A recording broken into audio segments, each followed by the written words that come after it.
1.5 million. She has no idea. Nothing like that ever happened. The only thing that involved her is Ile Mamati. That any other one is probably a fabrication or not, but she will have to come and respond to that at her own time. But I can tell you for free, we will fight. We'll fight hard to, against any attempt to persecute and oppress. It's quite unfortunate. This Inspector General of Police that is starting is they're just going to mess up his reputation, because there is no way he would not tell us he's not aware of what is going on. But see, Miss Cynthia Adebajo is a murder suspect. She was around when Mohbad was murdered. She played a part. Investigation says so, and she's there in Lagos using police officers to criminally threaten people with fake petitions and lies and fabrication. The most disgusting one is Onwani Kinikon Sami Jojo. Yeah, that one is a forgotten issue already. Onwani, competition against Mohunjola. We are there, we're waiting. It's quite unfortunate. That's why I always tell that I don't want people to backlash because I put on mommy. These people are so devilish and wicked. They will find a way to be penetrating them, use them against you, gather information from you, scoop up information from you. You understand? And I have known that this is a modus of operandi. To those that are deceiving them, almost when the case is going to court, they know they cannot stop the case. I am the petitioner and the complainant. I'm a Nigerian citizen, and there is nobody that can say the case is over. The only thing they can do is slow it down or say that we are still investigating. By law, nobody can stop my case. Presidency involved, presidency not involved. All I want is to complain to somebody that has authority on the Inspector General of Police to ask them to do the right thing, which they've started. They started by going to Lagos to pick up the case, to reinvestigate the matter, and they have a new suspect. They have new suspects, and they've started arresting the 3 suspects. I know certainly that I mobilized for 7 warrants of arrest and, search warrants. So they have to tell us why the 4 remainder are not being arrested. So, kò sí agbára tó fẹ́ ní. Àwọn tó ń ṣe bálabàla lórí kíni, wọ́n lè lówó to buy people and do stuff. Me ò ń ṣe arúgbó. So we're on top of the case. 10 years, actually, we're learning. Campus Bossy is going to be resolved very shortly. The only thing is if they cannot silence me. If they can silence me or gag me or find a way to pin me down, whether maybe you are saying, at this stage, for me to be arrested, so when they attempt to enter into the trap now, me see around, I've been around severally. Àtẹni tó dúró sórí gíní, àtẹni tó threaten mi, wọ́n padà rí mi later pé Yomi ń padà. Àti wá padà rí tán rí wa fi ṣe kankan. Mo ti lọ rí, tán ní tán bá bí mi dá kí padà sí Nàìjíríà tí mo padà. Tán ṣe kankan, mo tún jà, mo progress, mo tún lọ, mo tún bọ̀. Wọ́n tún ní tán bá bí mi dá kí padà, mo tún padà. Ìbílẹ̀ wa náà. Sí Sami Joji àti Supreme yẹn pariwo, they are working together then. On competition. Irọ́ ni Yomi ọ̀sánwó extension àwọn ti competition ọlọ́pàá yẹn máa ṣe gbá kan kò sí yẹn ọlọ́pàá máa ṣe gbá kan máa ṣàwó. They are deceiving themselves. Because at the end of the day, I returned back to Nigeria. I went to the same place. Ìgbà kan Yomi yẹn fake stamp ló lọ ní kíní kan pàǹtí. But none of you were able to speak up. Like I'm saying, none of you were able to speak up. Do you understand? Even before I go to the people, when they were claiming a fake stamp, when they will get fake stamp panty. Ṣùgbọ́n gbà tí case wà ní zone 2, Tony sanwó extension. Everybody had clearly pé They said they transferred the case to Panti. They transferred the case to Panti. And you all saw us. I went live severally. But I get olórí burúkú àti máṣàfàní ni wòlé tí àwọn tí mo kó dání àwọn betrayers wọ́n ti buy wọn for a long time mímọ́. And the only reason why I could not come with my full team was because mo báyìí pé this is a serious case. Mi ìfẹ́ kí èèyàn kan máa sọ pé nítorí tòun ni wọ́n ṣe pa nítorí Yomi ni wọ́n ṣe pa àwọn ọba ṣe justice. Only those people that are interested in fighting justice for Mohbad fúnra wọn ni kọ́ bọ́ta. So I work with them. Kò ní dàbí pé mo fẹ́ take over àwọn èèyàn mo kó team mi wá. So they were thinking that why is he not coming with his own team? There are so many reasons. I have to fund my team and I have to protect them. And at the end of the day, anything tó bá ṣẹlẹ̀ sí wọn, they will be àwọn òfin lọ ṣe case Mohbad yẹn ó ti complex èmi ni mo force àwọn sí. So I was willing to work with those that are interested already. Then the fourth one, I can't come on Justice for Mohbad, come on TikTok, find people that are interested. Kiwani, no, I don't need them. Let me go and bring my own people. That's why they were thinking that I was the only one. But for you to know that this is a very, very terrible time and situation. When the case was transferred from Zone 2 back to Panti, before then, what in fake stamp. See, boy to man, I don't want to be mentioning his name again. Boy to man, saying, àwọn mọ̀sùlù gbalagidi tó wà ti Karamo tí wọ́n ní fake stamp lèmi lọ jí. A lot of people believe them. Some disgusting individuals, they believe them. They were like, why do you mean a stamp? They were saying nonsense. And at the end of the day, from Zone 2, when we transfer case for Panti, nobody was talking about the fact that Yomi Sani Panti yẹn lájọ wà. Wọ́n ṣáà sọ pé àlọ́ Panti táwọn kan sọ pé àwọn dáwọ́ oúnjẹ fún wa ká jẹun bẹ́ẹ̀ wọ́n rí wa ń bẹ̀. Ṣé mi tí wọ́n ní wọ́n wá pé mo ṣe fake stamp náà ni màá lọ pursue case. The beauty of it is that àwọn tó sọ pé mi ò ní petition ní Panti ńgbà yẹn, one of the things tí spirit Mohbad fẹ́ jẹ́ kí ẹ mọ̀ òun ni pé now gbogbo ẹ̀yin tẹ́tí bọ́ ẹnu àbùkù lu Yomi Fabiyi ipe kò competition lọ sí Panti pé kìíní kan love letter ni. Now they said they should return the case back to Panti ibi tí Yomi Fabiyi ti kọ́kọ́ petition lọ, since Yomi Fabiyi has a petition in Panti already, and that is where Mohbad's case is active, that they should go there and to pursue the case. Mumbai, hold on. Hello? Mo Ataniyan.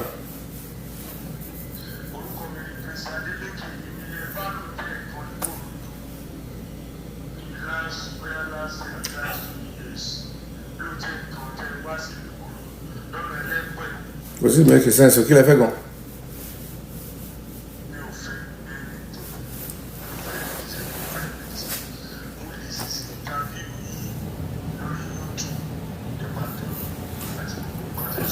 Okay.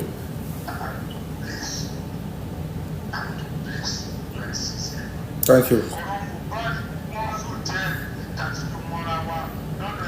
Sir, thank you for wanting to bless me, sir. But, sir, mo wà lórí live show. Where you send a voice note or shout me up and I'll call you back later, sir. Thank you so much, sir. I appreciate your kind words, sir. Thank you, sir. Thank you, sir. I appreciate it. Bless you, sir.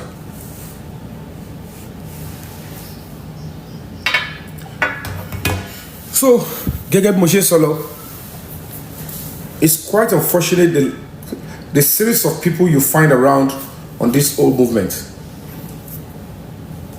The same Panti tí loyalist wọn ẹ̀ńtọ́ sponsor kó máa da gbogbo justice iṣẹ́ táwọn ṣe rú pẹ̀lú Karamo yẹn wọ́n ní fake stamp ni mo gbé, that I wrote a fake stamp based on the new lead náà ni o.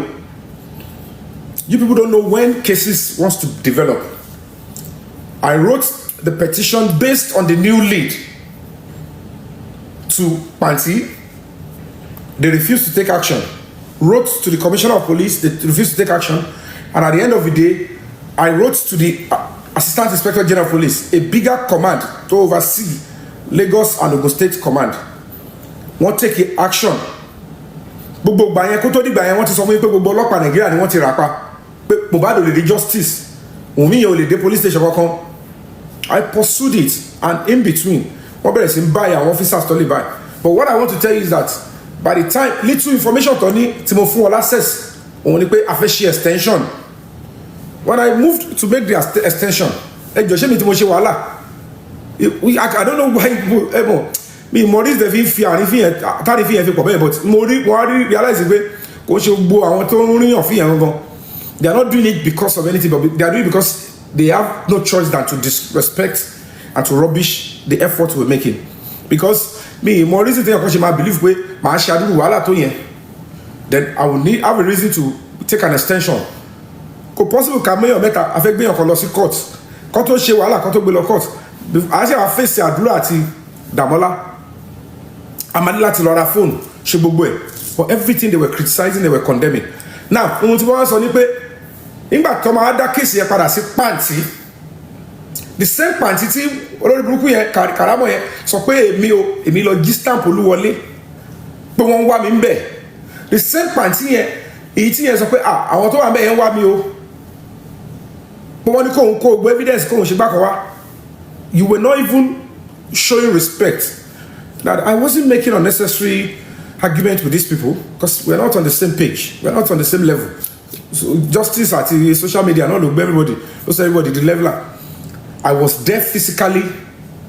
Lawyer mẹ́ta 2 sessions ni wọ́n gbé wá against me. Kò sí lawyer pẹ̀lú mi. Àwọn ọlọ́pàá wà pẹ̀lú àwọn lawyer yẹn, wọ́n pretend pé àwọn neutral. I was there in the same party. Boy Sami Jojo oníṣẹ́ òun ló máa ránṣẹ́ kú. Oye èmi ò mọ̀ pé móòlù ni.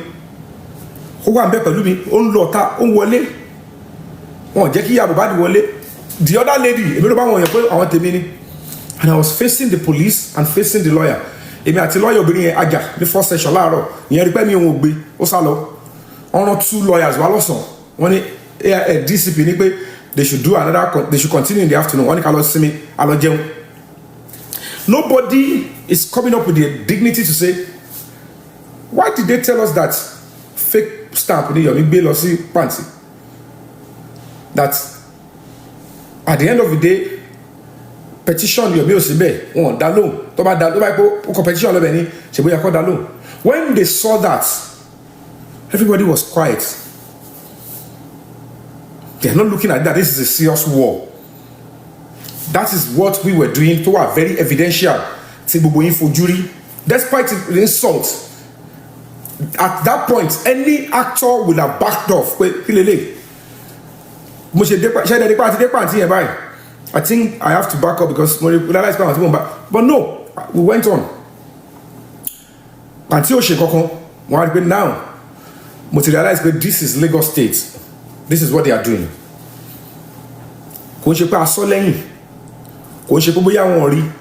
We wrote petition on the pages of newspaper and everybody saw it when I went to London.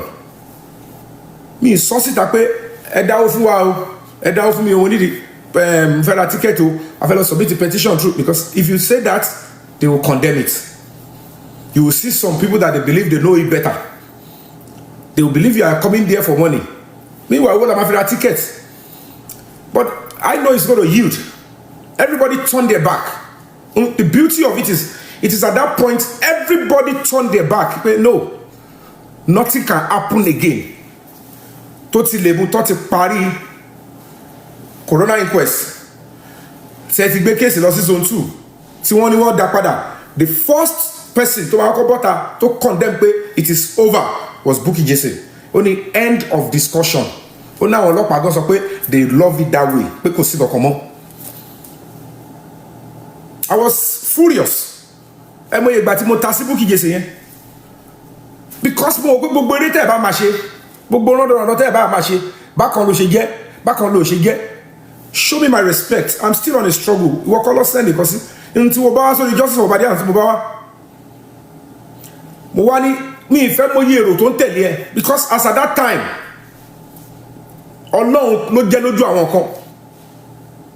Ó ti gbẹ̀bọ̀dé ńgbà yẹn.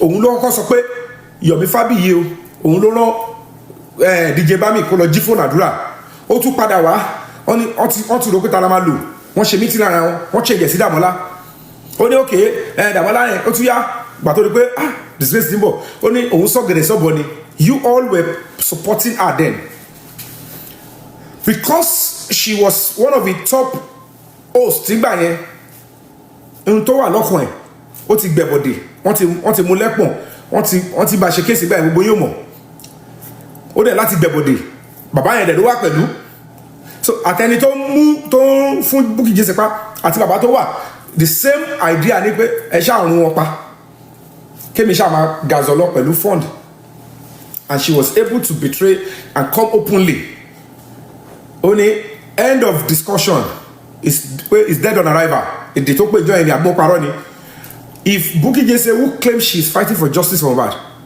kò mọ̀ gbèsè tá a fẹ́ gbé I'm a human rights organization I know the case I'm pursuing I am knowing that tẹ́ bá block ibi mo mọ̀ pé ibòmí ni máa gbà yọ ibi tí mo bá kéèsì dé nsìn tó block ibẹ̀ mo mọ̀ ibòmí tí máa gbà yọ she said it's dead on arrival because orí social media ló wà ojókòó sórí kìíní bẹ̀ yẹn o fẹ́ mọ ohun tó ṣẹlẹ̀ Nàìjíríà ó dẹ̀ ń deceive àwọn èèyàn fẹ́ gbé jẹ́ fún rí pé ó níbi tí agbára yín mọ even if you are shouting on social media it's good even if you are raising fund it's good but it's not an excuse to be the same person tẹ́ wọ́n máa ju ọ̀fà fún àwọn tí ó ń jà fún justice yẹn lójú ayé tó ń fèsì ogun tó ń fèsì police petition tó ń fèsì police threatening persecution and oppression just the way mohunjola is facing now she is being persecuted and oppressed under the instruction of Inspector General of Police. That is what we want to start doing as an Inspector General of Police. So we have to hold him accountable. If a murder suspect is threatening activists with lies, defamation, then we have to look at it and say, is this what you want to start your own Inspector General of Police with? This is a global case. Shamoye country talk to our way and practice Mohbad. It's because you didn't take the right complaint to most of. So when I'm ready, I will call the Inspector General of Police. When I'm ready, is this what you want to start doing, sir? I am so I will tell him straight. I can't believe an Inspector General of Police will be giving directive. Come on, persecute, come and oppress the justice seekers. Come to no influence the murder suspect. Nigeria Tito. We have to find a way to rescue Nigeria. Tobani police, Tobani answers, police brutality, obere, ibi to ti mbere. Because le man ni ara lara, and you want them to keep quiet. Le man gba wege, can they oppress the people that are seeking and fighting for justice? How do you want them to demand justice? Tobani bere lowe ni to wa beg back, ti victim ku. Talo ma bere lowe. So that is one of the things that you need to know. When they said all those their nonsense, fake emilogy stamp, nobody was coming out to say, Mr. Yomi, I'm sorry, I was supporting this Karamo then when she was saying the nonsense. As a matter of fact, I joined them to say, we don't believe you. Whether I theater, whether I justice or bad, whether I whether I know would that could see Rombe. Afite ba fe ma ṣàbòsí ni en tó bá sọ tó kin lore kò kin lérò. Most of the people that you tell gbára lé wọ́n ti dà yín, they are deceiving you, wọ́n ti fi owó jíjẹ, wọ́n ti gbẹ̀bọ̀dé justice for Mohbad.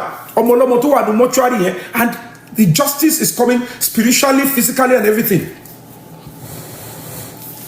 Ohun tó máa jẹ́ lónìí, ó sì ń jẹ́ ẹ̀kọ́ lọ́wọ́. The beautiful thing about this gbogbo àwọn òṣà ni pé time tẹ́yìn bá rò pọ̀ máa jà yẹn kọ́ lọ́ máa jà. Because ó máa radiate ẹlòmíì ohun tó ti ń lé tó kù díẹ̀ kọ́wọ́ ẹ̀bá nítorí ó ti gbẹ̀bọ̀dé yẹn bí ò ṣe ní rí money. They will punish these people in their own ways. Àwọn àgbàlagbà ò dákẹ́ wọ́n ti rí bá ṣe ń pariwo wọn láwọn ò ní dákẹ́. They will continue to fight for this justice for about spirituality. But that's to tell you the level of people you are dealing with on this TikTok. Not everybody, like I said to you, only few people will be left to the one point on my jade end. Justice normally will always be delayed, but in most cases, it can never be denied. Ihun tí èmi mọ̀ tí mo believe nú ẹ̀ pé tí iná ò bá ti tán láṣọ ẹ̀jẹ̀ ò gbọ́dọ̀ tán lè kan náà. Kó jẹ́ ọmọ president ló lọ́wọ́ nukú Mohbad, if it is destined that Mohbad will get justice under the same regime, ó máa ṣẹlẹ̀ tí time bá máa tó tí ò sí anybody tó máa sọ pé any attempt to do contrary èmi fúnra mi mo fẹ́ ba ìlú mi jẹ́, mo fẹ́ pa, and I am definitely going to go down with it. Ó máa ń dé stage kan o, alágbára máa dọ̀lẹ́ o, máa ń dé stage kan.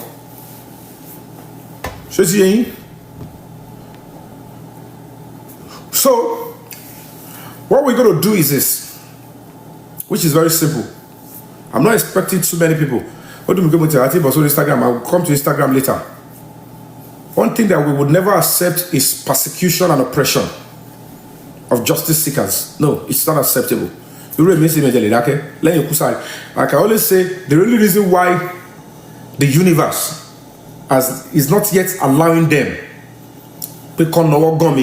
is because commonsensically it is not time for me to enter into any trap. Because if you think you will surmount it, if you think you will, it means because if I'm meeting my for anything, I want in comedy, come and shakara and then start begging. Come the ground balagba. I want to talk with Matiju. Oh, ni ṣe lójú mọ́mọ́. Irú èmi sìn alẹ́ bóyá òru ló máa ní kó gbé mi jáde. Wọ́n dẹ̀ mọ̀ kókó sí bóyá very mọ́mọ́ra mi màmá dúró pa ni. Àní mi ò gbà sẹ́. Ẹ lọ bèrè lọ́wọ́ ìyá Mohbad àti King White yà sọ fún yín. Ẹ gbọ́, wọ́n dẹ̀ mọ́ wọ́n pariwo. Commissioner láàkọ́ mo ṣàgídí. Ẹlẹ́ẹ̀kejì èyí tá tiẹ̀ lọ jẹ́ tó invite wa tó gbà wá lálejò. Nígbà tí wọ́n convince ẹ̀ tán bóyá I don't know what they did with the man before he changed his tone, but he refused to see me physically. He sent his assistant commissioner of police, Joseph Jayoba, to interface with me and tell me to go do. Ìyá Mohbad dúró àmbẹ̀ báyìí.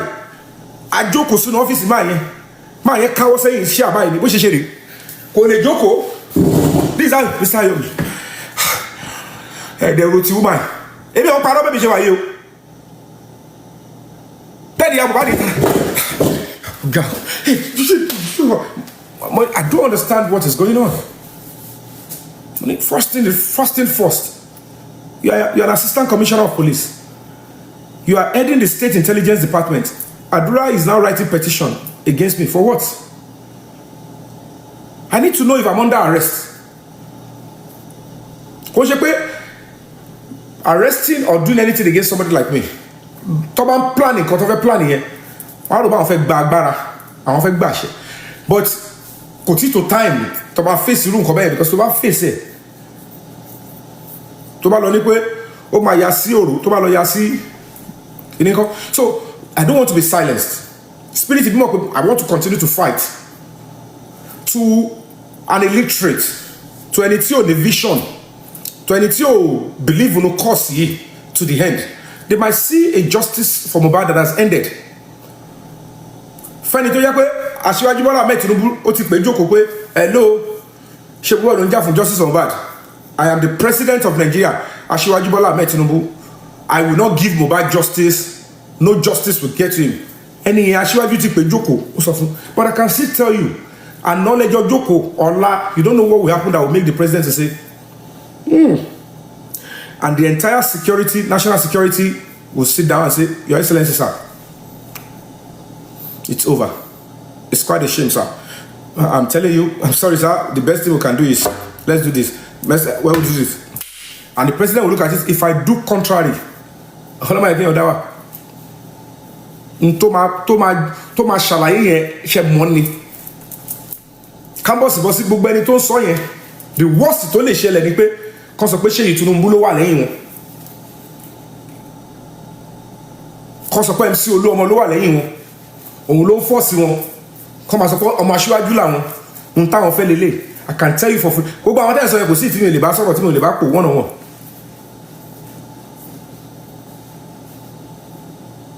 So when people are coming to tell you at this stage, even when you look at the petition we wrote and the progress expected in the case, Auntie Mudamola, want to interview her. I was there. Want to drill her. we know that àdúrà is next. Àdúrà àti ìràdúrà mu èèyàn kan sọ pé kéèsì mi ti end. Justice that we are seeking. Spirit Mohbad àwọn tó láyé ló provide the àdúrà tó fi jẹ́wọ́ ohun tó jẹ́wọ́ ẹ̀. Kò sẹ́ni tó gbọ́ pé nǹkan kan wà lọ́wọ́ àdúrà láti ọdún 30 wà lórí social media 30 pariwo. And the biggest leeway tó strong jù in this Mohbad's case is somebody tó wà nílé yẹn tó sọ ohun tójú ẹ̀ rí tó dẹ̀ fi evidence tẹ̀lé.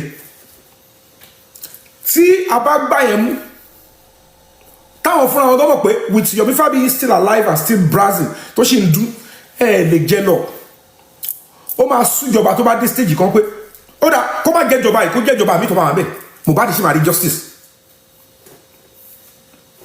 n tí ò yọ pọ̀lọpọ̀ nìyẹn. And when you are not raised properly with the basic idea, like I'm saying, you will know that justice can only be delayed. It can most times can be denied. If you are not thought by change is embedded in you to pursue, you will easily give up. Because any little bye no one do or what's the best 10 years back pull on ẹjọ́ ló bá wọn tẹ̀rù pé lọ́wọ́ nu kú Mohbad àbí tó ń block justice Mohbad èwo lẹ́rù pé Ọlọ́run ò lè pa èwo lẹ́rù bóyá ogun ò lè pa láàrin 7 days sígbà táwa ọkọ ṣẹlẹ́yà ẹ̀ kó jẹ́ kó ṣẹlẹ́yà gidi ọkọ ṣìṣe táyé máa kẹ̀yìn sí táwọn ìdílé ẹ̀gbọ́n ẹbí ẹ̀gbọ́n wọ́n gbọ́dọ̀ kẹ̀yìn sí ṣẹgbọ́n tọ́lọ́run ni you only see what you see because you don't have the power ẹlòmíì ti fi ìlara àfẹ́mi tó bá ti ṣàwá sí justice yẹn. I am not doing the justice that it must be through me. I'm only trying to stand by the public. And I'm not regretting standing by the public. That's why I'm saying that at the end of the day, everyone talk beyond you. Kiru yẹn máa sọ fún mi pé fake petition, èmi lọ jí fake stamp. But gbogbo wọn rí pé pàǹtí yẹn náà mo padà lọ. So at the end of the day, you saw that. When I spoke about phone forensic, Lori King White, how many people even consent to like the anto abe wọ́n bá díẹ̀ teko gbọ́ Ọlọ́run bá mi ṣe fúnra yín lẹ́fẹ̀ẹ́nu sọ pé kò rí wọ́n àyẹ̀ ṣe kíní kan àdèjọ́ ń wúra wa ṣebí Sami Jojo iná òun náà ló bọ́ta sọ pé kò sí phone forensic ó ní Yomi Fabiyi pa ṣebí ó ní wọn ò bí mi dá ó ní why did Yomi Fabiyi ó ní let me ask you kí ló ní tí Yomi Fabiyi gba kú tọ́nu tó bá dé Nàìjíríà máa gbé ṣé gbogbo yóò sì bí ni ṣùgbọ́n wọn àti supreme yẹn lọ́jọ́ ń sọ kọ́tọ̀kọ́tọ̀ wọ́n máa gbé Yomi yẹn wọ́n máa arrest àti competition àti ẹjọ́ Yomi èkó dùn máa bọ̀ nílé Yomi máa kiri kan ṣégbà tó yá mi wálé torí mo wò pé àìpé pàǹtí ni gbogbo àwọn ilé nígbà tí máa ń ṣe bẹbẹ fún wọn first appearance kọ́ wa ni pé mo wà nílé gan mo lera mi sáà ní títì ní pé kọ́ bá náà pé ẹ̀kọ́ ni pé mo show Nàìjíríà pé mo ló wà ẹ̀ ṣe wá mi kiri ibi tí mo wà rèé ṣáwọn òwèrè wà rẹ̀ sí ṣọlọ́pọ̀ wà síbẹ̀ kí ló cost wọn tó bá yẹ pọ́n wá mi tí warrant ìwé ẹ̀kọ́ ti fò láti bẹ̀yẹ kọ́ ti wá mi níjọ́ kejì ní pé Yomi yẹn ṣì wà ní títì because mi ò lè sá fún wọn. I am not interested in running for it. The only time I will bow, I'm a spiritual person. Mi ṣògùn kìkì nílé ayé mi ṣàwòrò mi ò mú tí ò ṣe tèmi mi ò wọ owó tí tó máa pè mí lẹ́mìí kò tiẹ̀ sí lọ́kàn mi rí mi ìṣàdúrà rí kékeré ó yá kó máa fún mi lówó mi ṣe rí.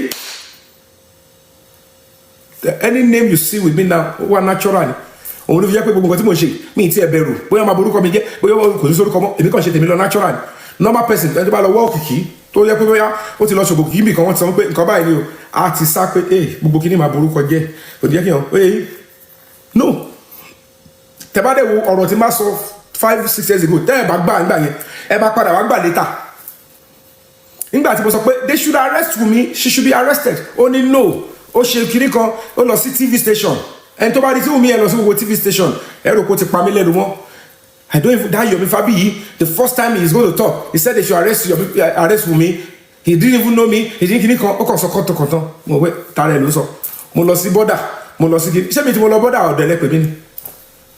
They gave me first hand classified information wọ́n fẹ́ smuggle ẹ̀ jáde wòde náà sá kò ṣe pé kò sá wọ́n kàn tọ́ yín pé gbogbo agbára làwọn nínú.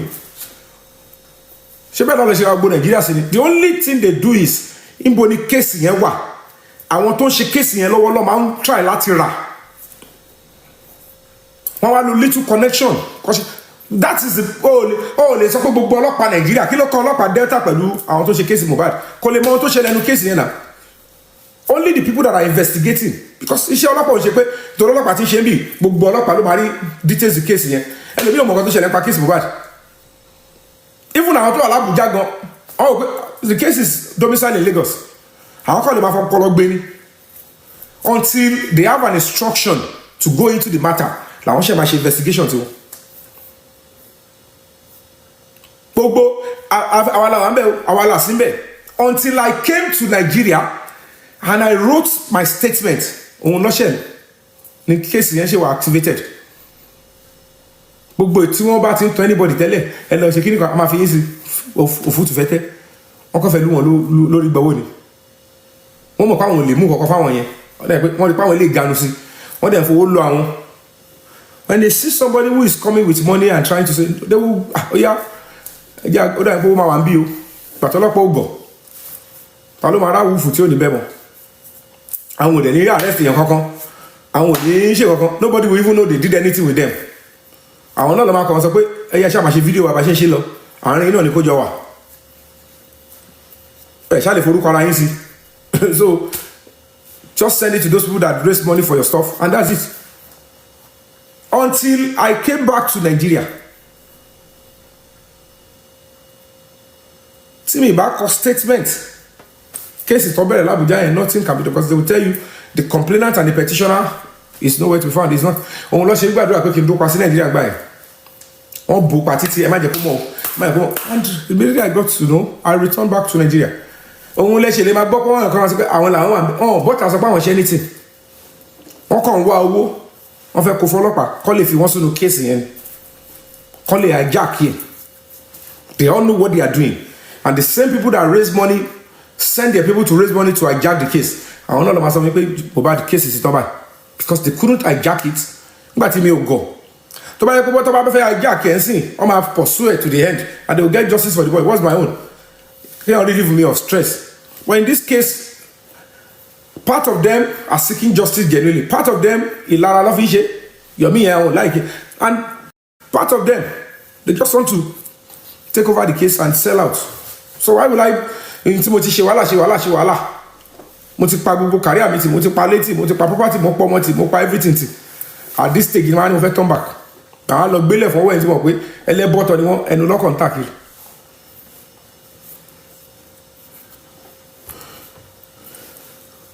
So it's very important we are waiting for them wọ́n gbọ́dọ̀ wọ trap yẹn because gbogbo àdúrà tá à ń ṣe náà people must make mistake wọ́n gbọ́dọ̀ ṣe agbára lò wọ́n gbọ́dọ̀ ṣe kọjá agbára so things must happen kí kíní yẹn tó lè ní effect èèyàn kan gbọ́dọ̀ ṣe nǹkan tó máa contrary kóògùn tó lè pa ẹlòmíì ó gbọ́dọ̀ ṣe nǹkan tó máa lòdì sí at least ń ta ṣàdúrà sí ó gbọ́dọ̀ ṣe the direct opposite. Ẹlòmíì tí oògùn lákàyè bá filẹ̀ àbí tẹ́sù filẹ̀ pé ìwọ owó later ni ó sì ní time tí ọ̀rọ̀ ẹ̀ máa dáhùn.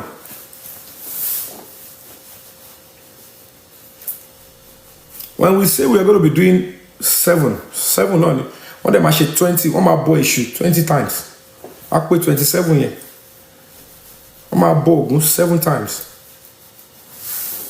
There are so many threats.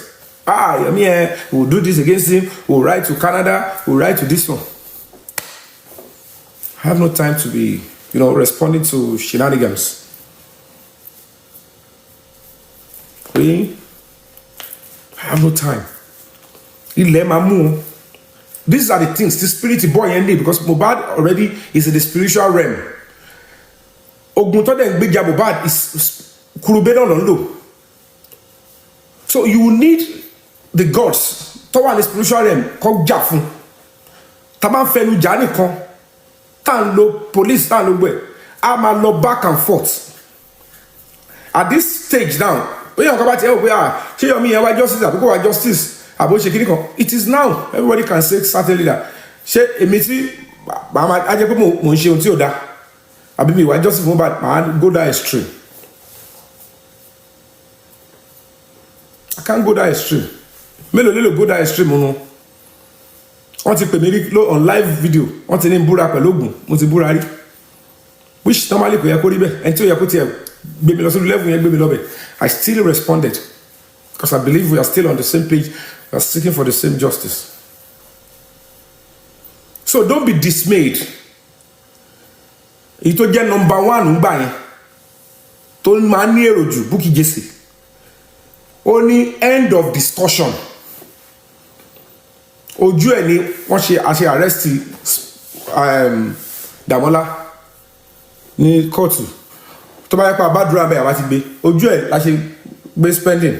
Ojú ẹ̀ ni Wùmí ṣe lọ s'Abuja. Whatever they did, whatever tí o bá ṣe pẹ̀lú àwọn tó investigate l'Abuja, ó kàn náwó láti fi buy time bẹ́ẹ̀. They will only be deceiving you that case ti lọ. Even the government will look at Aṣíwájú ṣe àwọn kọ́nà àwọn bàbá yẹn máa pursue ṣe gbogbo case every Nigerian àwọn bàbá wọn máa dá sí ni. If you know you people are interested in your case, follow up and pursue it. Do the right thing, pressure, then you get your case done. N tó wà lọ́rọ̀ case Mohbad ni. Even if they go and meet Ṣèyí Tinubu ẹ bá wa dá sí kọjá àwọn alágbára lórí àti gbọ́nà ni ẹ wo bí ẹ ṣáà wò kọ́tẹ̀lẹ̀ bá wọn ṣe ẹ bá wọn delay kò possible kan pé mi wá pé case yẹn is out. So ká lè mọ̀ pé show out tàbí call out la ṣe ń gbà wọ́n gbèsè táwọn gbé tó wà legitimate torí pé ẹnu ò ṣe mo lè mọ̀ pé God is in control torí gbogbo nǹkan tá à ń ṣe step by step ó di. Nígbà tí wọ́n sọ pé governor Lagos State ò fẹ́ dá sí mọ́ tí commissioner of police Lagos State yí ojú amọ́ rẹ̀ in the light of a new lead a lọ sí zone 2 AIG gbéra díẹ̀ wọ́n cross here don't have problem with Lagos State government o kìíní kan ni o ayé kìíní kan ó rò pé àwọn tó ń pè wọ́n yẹn kọ́ máa lọ fẹjọ́ sun Aṣíwájú ó yọwọ́ kúrò now kéèsì d'Abuja wọ́n dá wa lóhùn now look at it zone 2 wọ́n dá wa lóhùn we made progress wọ́n lọ bẹ̀ tẹ́ bá wo gbogbo àwọn parties tẹ́lítọ́ lọ bẹ̀ náà na the same people náà tó tún lọ sí Abuja kò tí yẹn same people tó ń condemn ẹ wá wo àwọn tí ó wá ń tẹ̀lé ẹ wo àwọn táwọn people yẹn ń tẹ̀lé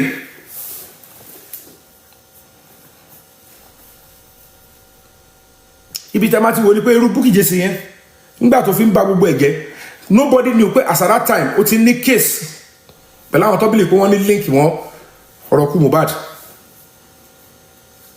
So gbogbo wa yẹn lọ́ọ́ tí wọ́n máa ti máa juwọ́lẹ̀ they are trying to do the same thing with Mohunjola now. Let's find a way to persecute and oppress her. Any honest police officer tí ó fẹ́ bà career rẹ̀ jẹ́ will not be giving leverage to a murder suspect kó wá jẹ́ pé àwọn tó ń jà fún case yẹn ló máa competition against it. We live in a terrible world. And these are the things that we keep saying we don't want with our police. Kò lè máa lọ báyìí. It can't continue like this. Tó bá jẹ́ irú èmi, I fall into the trap. They will only try to say, okay, we want to take you to court. Kò ṣe pé nǹkan máa ṣe èèyàn tó bá gbé lọ court. Wọ́n á gba bílẹ̀ wà bọ́ta. Kò sí ẹni àwọn gba dárí tó lọ. Only few disgusting individuals on this same justice for Mohbad náà lọ máa fi hàn ṣe yẹ̀yẹ́. But wọn ò ní mọ̀ kọ́ máa yẹn pàwọ́ ẹ̀. Nígbà tó máa ṣe pẹ̀lú very dark man. Àwọn Ìyábọ̀ yẹn wọn kọ́ fẹ́ sọ di alágbára ni. To a layman tó jẹ́ kó bóyá bí ọ̀rẹ́ VDM gbà yẹn. A ti bú gbà yẹn ṣùgbọ́n sìn. A máa bẹ̀bẹ̀ ní pé òde jẹ́ kọ́ rí èmi pẹ̀lú ẹ̀. Nígbà tí VDM fa gbogbo nǹkan tó fà táwọn Ìyábọ̀ yẹn oppress ẹ̀ tó ń ṣe oríṣiríṣi tí Ìyábọ̀ yẹn ṣe fídíò ní mọ́tò tó ń bú very dark man tó ń bú ìyá ẹ̀ kò mọ̀ pé gbogbo táìmù yẹn òun build a bigger person and it's the only reason why he was able to achieve that very dark man stood his ground. But I know why you are persecuting me and I will continue to fight on. Today ńkọ́ gbogbo àwọn ọ̀rẹ́ very dark man tó ti bú ń gbà yẹn pé ẹ wo bọ́ yẹn ń bú ìyá ẹ̀ tó ń ṣe bákan today wọ́n máa bẹ̀bẹ̀ ní pé even if it is just talk about my business I will succeed. but the only reason why me I will bob èmi ò sínú ẹni tó máa sọ pé Yomi yẹn sá kò sá wọ́n ti sọ dáadáa. On a very good day I will take advantage of the fact that I'm a global citizen kò sí ìlú tẹ́mi ò lè wọ̀ mo ń lọ anywhere látàyè brown so tí n bá rí pé èèyàn kan fẹ́ ṣan wọ́n lára mi all they want to do is to get my voice ẹ̀ dẹ̀ fẹ́ silence mi bóyá máa bẹ̀ mí ni o bóyá máa coerce mi ni o bóyá máa threaten mi ni o I don't want to go that route mi ti fẹ́ giving tí n bá move away tí mo dẹ̀ continue mo ṣe move away 1 minute after mo tún continue crusade mi anywhere I am I keep talking iyọ̀ mi pé mo yẹra ni tọ́ba dẹ̀ ti pariwo títí pariwo tí wọ́n padà sí ọ̀hún ní kankan ṣe. a máa sọ di physical ngbà ẹni tó máa sọ di physical ó padà dé kóòtù ó kọ́kọ́ sun sẹ́ẹ̀lì fún almost 2-3 days ó padà déwájú adájọ́ kò dé káwọ́ sẹ́yìn fún rẹ̀ ló bẹ̀rẹ̀ sí bẹ̀bẹ̀ ó tún sọ ọlọ́pàá bá ń sọ fún Mr. Yomi pé mò ń kí wọn mo ní I'm not ready to answer him sir no ready àti dalo but kó tó dé stage yẹn mo lọ fẹjọ́ ẹ̀sùn everybody saw me mo lọ sọ́dọ̀ Gani Adams mo fẹjọ́ sùn tẹ̀bádẹ́ wo tí ìyàwó bá nìyẹn máa ń sọ ààrẹ Gani Adams kí n gbá ètò kò gbówó lọ́wọ́ mi o èmi gan mo ní ká máa ṣọ́ mi báyìí ẹ̀rọ bóyá ìyá yẹn mọ Gani Adams ni wọ́n kàn gbogbo yín tẹ̀bádẹ́ yẹn kan sọ fún yín pé kò sí justice for Mohbad ẹ̀rọ pé wọ́n ti jókòó síwájú Tinubu báyìí Tinubu sọ fún wọn pé àwọn Yomi yẹn kàn tán ara wọn ni o àwọn kò sí kéèsì mọ́ o the worst tó lè ṣẹlẹ̀ ni pé kọ́ jókòó síwájú IG àbí kí ṣe Tinubu sọ fún wọn pé èmi ni mo wà ń bẹ̀ I'm not giving Mohbad justice ẹjọ́ níwájú Ọlọ́run tá làwọn yẹn you would think they are sitting before God Ọlọ́run sọ fún wọn pé kò sí justice fún Mohbad báwo lèèyàn kan ṣe máa wo kéèsì tó ṣì wà hàn murder case by law has no statute of limitation kò lè end kì í close the murder case until you yọpọlọpọ let me tell you again murder case they don't close it even kò ti gbé àwọn èèyàn lọ court kò ti sentence àwọn èèyàn tún ní pàdé tán it will take a whole lot of time before the police can now officially say we have closed this case they can now discard everything that has to do with the case but kó tó dé stage yẹn 60 years it is still open ngbà mi so when anybody is telling you it is over kí ló over kò over ibi tó yẹ ká ṣe ẹ rí i pé the moment Wunmi was arrested in Abuja nobody was talking about it the only place tó ti sọ̀rọ̀ ń pa ẹ̀ yàtọ̀ sí ọ̀dọ̀ èmi àti mohunjola was kìnnì kan platform yẹn ibẹ̀ náà lọ tún ti gbé invitation ẹ̀ wá then at the end of the day gbogbo àwọn tó ti ń pariwo they should arrest me they should kìnnì kan every one of them they showed their true colour they went quiet about it fura àwọn tó yẹ kọ́ rán yàn lọ́ba wọ́n ti rán wọn lọ́ba wọn má bẹ̀ ní ẹ̀ṣọ́ orí ẹ lọ ṣe physical buy people out let them start deceiving the public èmi ò sínú àwọn tó lè deceive because èmi ò ṣe owó anytime I needed money for justice is because I needed money for justice ìyẹn náà tí mo lọ bá rí pé ibi ń pa mí o if I ever spoke to public openly or meet with some of my patrons àwọn tó support me quietly silent supporters is on the cause of justice mi ní lifestyle tó wà expensive àbí tó ṣe kíní kan tó fake tí mò ń finance kò mọ́ mi lára gbogbo wọn tí mò ń lò yìí ẹlẹ́bọ̀tọ̀ ni ẹbu ní gbogbo ẹ̀ èyí tó jẹ́ original ẹ̀kọ́ tó jẹ́ bàbá original àtàwọn ilé mo dẹ̀ ti ń lò láti 2023 ìgbà world tour mi ni mo rà lamẹ́ríkà 2023 ẹ wò ẹ ṣáà dàmọ̀ ẹ bá wọ́wọ́ mi dáadáa ipò mo ti lọ láti gbà yẹn ó ti lọ pé 3 years sí àbí that is me mi ìjẹjọ́ lè sọ pé jẹ́ ká wá rí different one lọ́wọ́ mi kọ́ lè sọ pé mo lówó mo sì ń dúpẹ́ lọ́wọ́ Ọlọ́run nínú àwọn tá à ń ṣiṣẹ́ tíátà mi fi gbéraga wájú Ọlọ́run mi tó ẹ̀ mi fi yọ anybody o pẹ̀lú àwọn míì tí mo bá ń bẹ̀ pẹ̀lú àwọn mo sì pẹ̀lú àwọn tó máa sọ pé nínú iṣẹ́ tíátà àwọn tí iṣẹ́ tíátà gbé mi gbọ́dọ̀ máa sọ pé kìdí ẹ̀ máa dárúkọ àwọn tó yẹ pé mo bá ní iṣẹ́ tíátà tí wọ́n ti kọ́lé kò dáa ṣùgbọ́n mo dúpẹ́ lọ́wọ́ Ọlọ́run pé mo fẹ́ lọ ìlú tó bá wù mí mo gbéra mo lọ lóyìnbó mo sì pẹ̀lú àwọn tó lè sọ pé lẹ́nìí kílẹ̀ tó ṣú mo fẹ́ wà nílùú báyìí gbéra ń lọ nìyẹn kí ni mo fẹ́ kọ́lọ́run tó ṣe fún mi since mo fẹ́ kọ́lọ́run ṣe tí ò ṣe fún mi understand wọ́n pè mí kí wọ́n ya sinimá mo ti kọ́kọ́ kí wọ́n tó lálàá kí wọ́n ya sinimá mo ti ń yà wọ́n ságùn sí mi títí wọ́n jẹ́ ń gbé jáde mo gbé jáde lórí DSTV kìíní kan premium àṣẹ oríṣi ẹni tó sponsor ó lè gbà sọ mo lè rán wò ìgbà yẹn mi sí gbọ́n dáadáa nú ayé wọ́n kó bò mí dáadáa wọ́n jẹ́ pé ìwọ fẹ́ ṣáájú wa ṣe sinimá movie wọ́n dẹ̀ rún mi mo ṣe ọba yìí pé àṣẹ gbogbo iṣẹ́ tá à ń ṣe kò ń ṣe gbogbo ẹ̀ láwọn máa ṣe praise the Lord singo in Jesus name Jésù rẹ̀ kò lọ ṣe fíìmù ṣé Jésù ṣe fíìmù gbà tó wálé ayé wàá dúró dáadáa wàá dira tó bá jẹ́ 40 years ló fẹ́ lò láyé make sure kó dúró dáadáa kó gbádùn ẹ̀ má yẹ kó dá ẹ̀ láàmú wọ́n ṣe pé kò sẹ́ni tí ò ní kúrò ogun wa ogun àìkú lè kò ṣọ́ bọ̀ kó fẹ́ mẹ́ǹtì ó fẹ́ gbádùn time tó fẹ́ lò ó fẹ́ ṣìrìn ó fẹ́ máa wàá dúró dáadáa kò ń ṣògùn wàá ní má bà tèmi jẹ́ má mú nǹkan mọ́kan má ṣe oògùn awóró má ṣe oògùn ó fẹ́ wẹ kọ́ṣà máa fún mi ló do your normal prayer normal stuff then you'll be fine. So when you see all they've done wọ́n fẹ́ mọ kí ló wà lọ́wọ́ mi níbo ni mo bá dé they've done so many things bí wọ́n sọ́sẹ̀ mo rí gbogbo ẹ̀ nature mi ní change ẹ̀ but I will only be clever when operating. So part of the things everybody gbógun tí mohunjola yẹn they want to silence her forever. They want to use her to leverage me.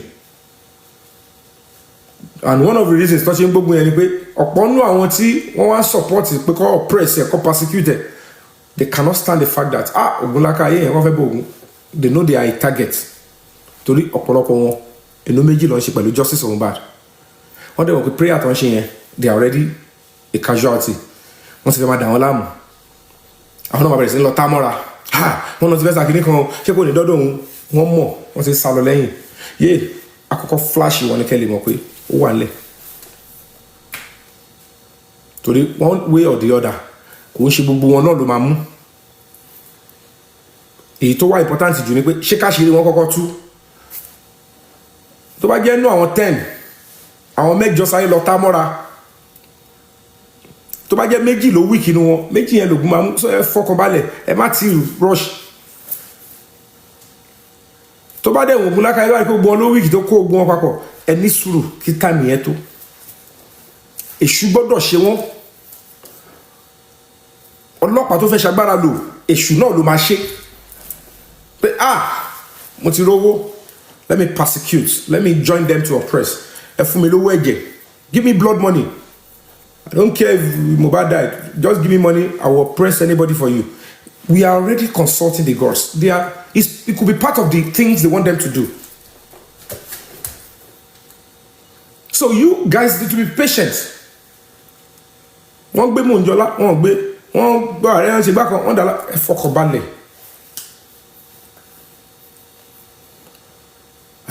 ó lè ní ó ti kíní kan ó ṣe díẹ̀ má fi wọ díẹ̀ mọ́ ó gbowó kíní kan dáwọ́ ẹ̀rọ padà bring your evidence she will sort it kò sẹ́ni tó kọjá àbáwí.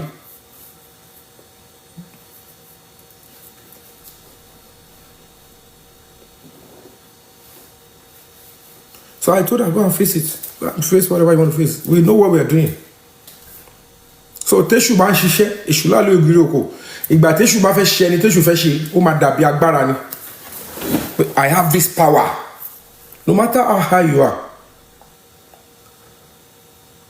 Ọ̀gá ọlọ́pàá tó ti rò pé òun ní agbára. President Tinubu like òun. Ó trust òun ló ṣe tún sọ pé kóun di IG. Ó tún lọ sọ pé kóun lo 4 years. Nígbà tí èṣù máa ṣe wọ́n ìgbésẹ̀ tó gbé tó fi yọ́ dànù padà he won't know torí téṣù bá máa ṣe yàn you feel like I'm there ẹni tó mú bọ̀ ọlọ́pàá tó mú bọ̀ tó lọ yìnbọn pa ẹni tí ó yẹ kó pa tó fi ní kọ́ lọ yẹgi fóun náà tí láìfẹ́ ẹ pin ó lè jẹ́ èṣù tó máa ṣe yẹn ó máa ba iye tòun jẹ́ gbogbo àwọn ọmọ ẹ̀ tó wá bí bó ṣe máa ráre ọ̀nà yẹn nìyẹn èèyàn kan lòun máa fẹ́ ṣèkà fún àwa ṣèkà yẹn èṣù yẹn máa ṣe pé o gbọ́dọ̀ ṣèkà yẹn kóhun èṣù tó lè mú ẹ because tó o bá tí ì ṣe agbára lò if you don't abuse your power then that spiritual stuff will not say I have cashed you. You know you are doing wickedness. You know that is not the job. You know you are lying. You know you are trying to persecute. So that's what I'm waiting for because I have to now okay now. Uncle Tuji, I don't understand. Is this what you're doing? Is this how you want to start your regime as an Inspector General of Police? And luckily, he has served in that Alagbon before. It makes it sweet and better. But you cannot complain when you don't have your full facts and full evidence of persecution and oppression. You must get it. Before you make steps, before you take the right step, we are all Nigerians. We are all Nigerians. I have always said this over and over. The conduct of some police officers are not different to that of kidnappers. They're not different to that of those people that are, terrorists. They will arrest you illegally. They will oppress you. They will extort you. And then they will dehumanize you. Everything is still criminal, laden. So like I said, I'm still going to give up myself when it is necessary for them to show their power. But because I'm not ready to be bought. Ọlọ́run tó máa mú mi kí n bọ́nú bì kan ọdẹ mọ́ bẹ́ẹ̀ bóyá ó bẹ̀ mí ní o bóyá ó tẹ́tí mi ní kí wọ́n bọ́ta padà kí wọ́n máa change ohun padà kí wọ́n á ní mi ò ṣe justice mọ́ or kí wọ́n á sọ wọ́n kíkẹ́ kọ́ mo dákẹ́ lọ fí o. I am not ready to be in that situation. The spirit of that boy is seeking justice and vengeance. But when it's like that, injustice and criminality will always fight back. And any police officer that is ready to go rogue, any criminal police officers will give themselves out and say, use me. I am hungry. I'm interested in blood money. That is what I use in raising my children. I don't care if I finish police and I begin to languish. Look at, we are supposed to be in front of the National Assembly with all those retired police officers. We're supposed to be in and say, how can they serve this long? And you are suffering them. But when they have the power, how do they use it? How much is 1.7 million? If any of them has not built a house or doesn't have a car before they retire, 1.7 million cannot buy it, cannot even rent a standard house for that police officer that is retired. And that is the end. Come back to some way. I was almost weeping when I saw those police officers. I said, on a good day, I am supposed to be risking my lives with them, sleeping on the floor with them, asking for their rights. But the fact remains that these are the same police officers, some Nigerians that are criminals, will give them money, say, I want you to persecute another Nigerian for me. They don't remember tomorrow. They don't remember their children. That's why I don't pity police officers when, I don't know when I shot my boss, or I shot my colleague, or I shot somebody, I killed somebody, and then they arrested me, and now my children are suffering. Another person is now fucking my wife. Then when they mess up like that, another person will not reach their level, I ain't going to fuck their wife. Maybe one boy will did their compound, will be vulcanizer, when they are already languishing in prison, and the children will become housemaid. And they will say, how? Not, it won't come to all the police officers, but a few of them that refuse to understand that all these things, they have consequence. When you see a criminal, you know what? Don't use the police to do your bidding. You have no case. You just want to oppress and persecute. And that's why I'm going to be speaking to the IG very shortly. I just need a clear-cut evidence. Full one. Comprehensive. I don't know.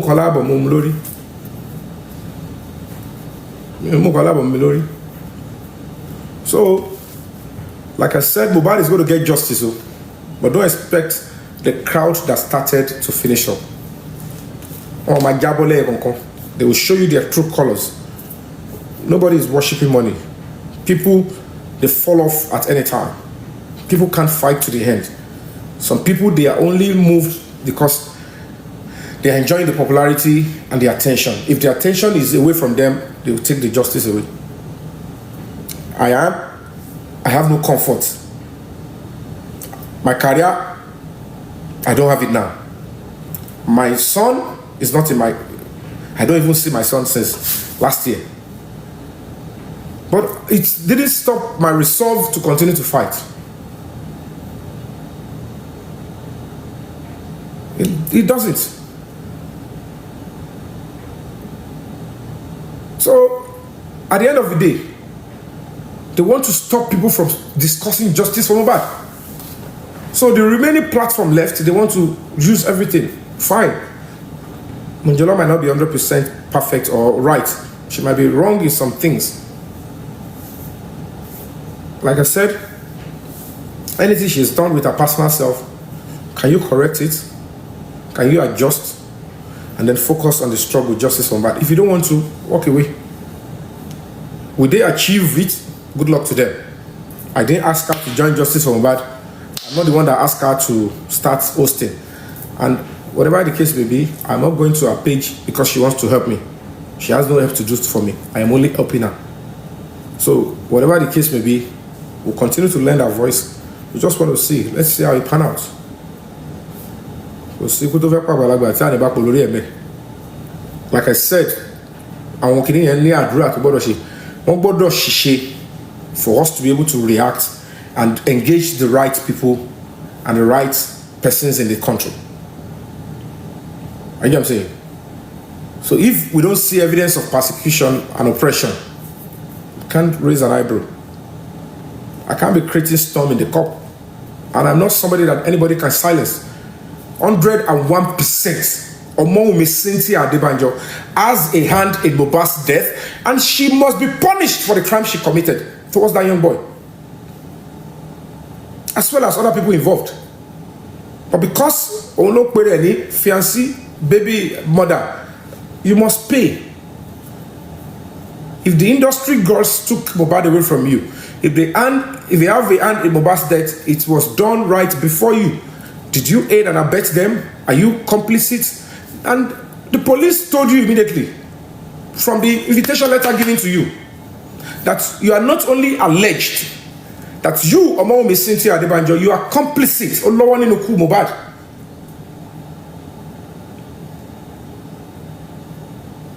And if anybody is deceiving you that justice will not be served and you will not pay for your crime, you might be dealing with some rogue. You might be dealing with some criminals that believe that Nigeria belongs to them. But we will tell you it not. It's because stage it case in head day, it bit more what mathematics launch yasna me. It bit ngba ti re ki ma pada mo pada. Ti ma pada wureni. Because it's a case that is already active. Murder case they don't close it. Oh, they close it. How would the government says we are closing a case that there is a complainant and petitioner and there are evidence out there? Where they left you might think you are a slave in your country, or you are part of those that doesn't have this IQ. You are people that worship, nonsense. I'm not in that league. The worst anything, okay, in my government, I will not take action. So stand by lower. Who would fight, and a government that will do it will come. That's the worst.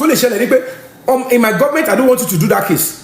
But nobody can tell you that a murder case is closed. They don't close murder case. This case is as good as closed. That means one day until everybody at the petitioner, at the victim's family, at the public, until this case is as. And a report will come. A report must come. And then it took call report here to so quick case here to close. Because or be sent out of the force. Like, how did you do this? Meanwhile, by the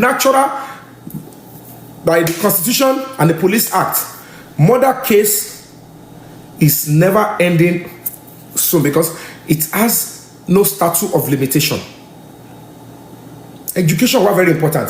Kò ṣe gbé tó bá ń lanu sọ̀rọ̀ ló ní education. Kò ṣe gbé tó bá ń sọ ìbò àbẹ̀ tó bá ní òun dàgbà. No, there are instances where you have to know that if people are not neck deep in a particular field, they will mislead people. The justice that Mohbad seek cannot be said to be closed. Èèyàn kan ti sọ pé end of discussion lẹ́kọ̀ọ́ because they transfer the case from Panti, from zone 2 to Panti.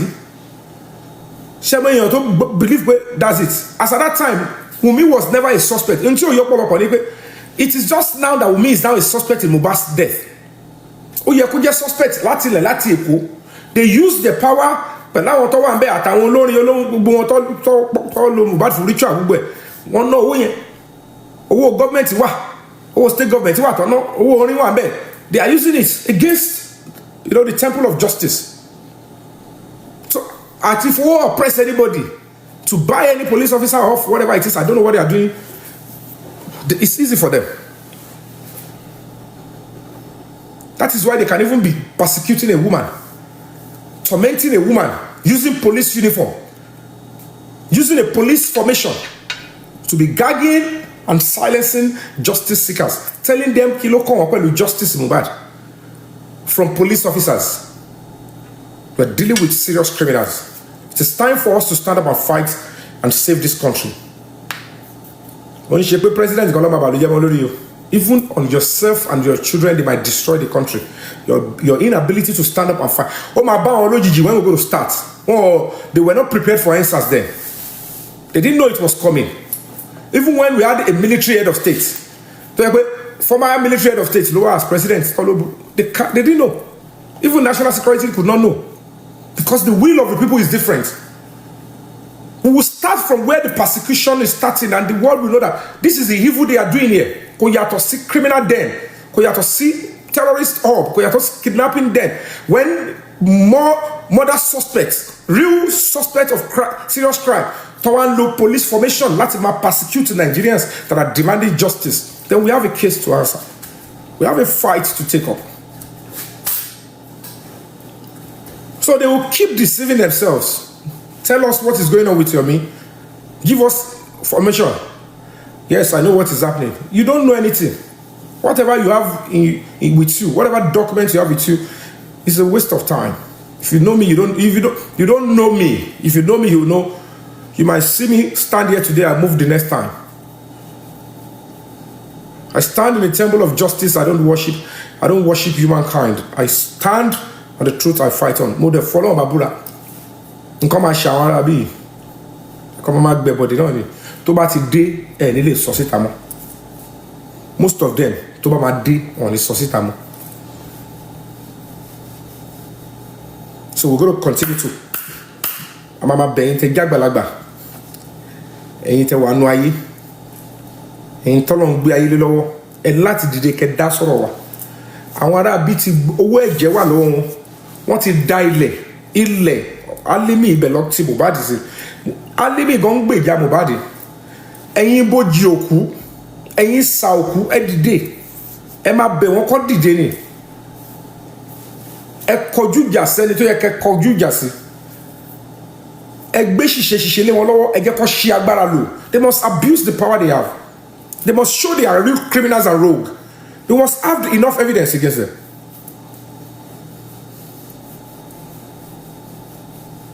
We must have it. The justice must be served.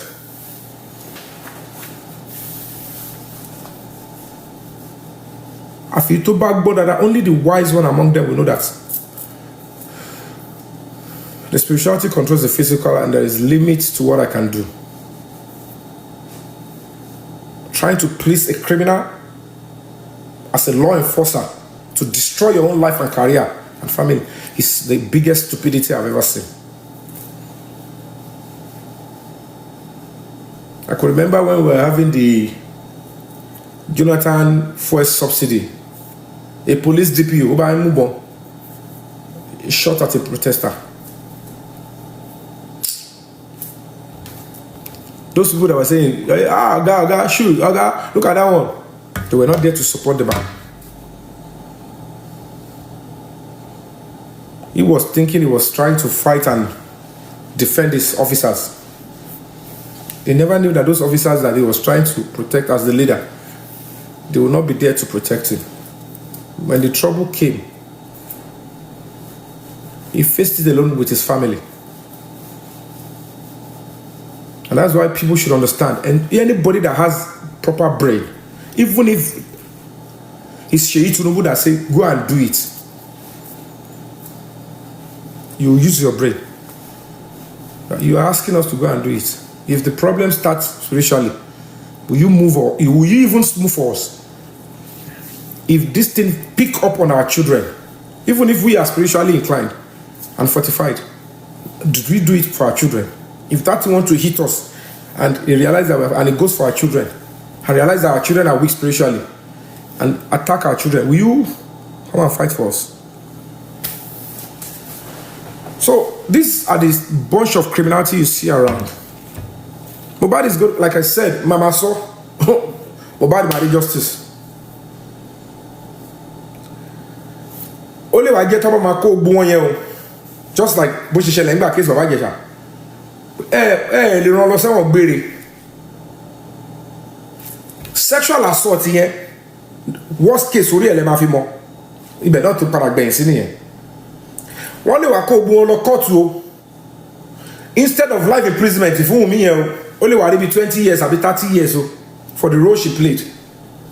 But she will still be punished for what she did for Mohbad. Could see two ways about it. Mohbad, apart from that, spending so, and you didn't care about Mohbad. He was on the floor in pain. Instead of you helping him to Calvary, taking him to hospital, you were cursing him. That's a serious criminal offense. That's serious negligence. And then, concealment of evidence. Kilo shele CCTV nule Mohbad. Where is Mohbad's phone?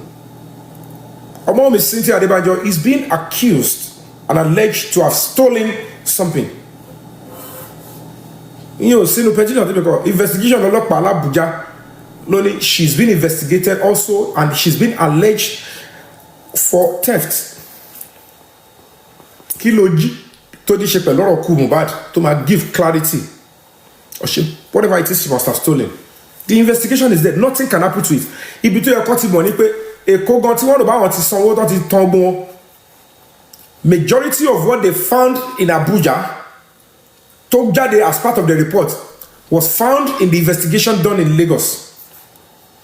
The only thing is that they did not use it. They sent a different report and then they charged the wrong people. But the real truth and evidence, this is where these people should know that in spite of what they thought they've done, Lagos State government is about protecting Lagos State Police Command. Can you see your life? The key evidence and confessional statement and everything, they kept it in file. They don't touch stuff. Even don't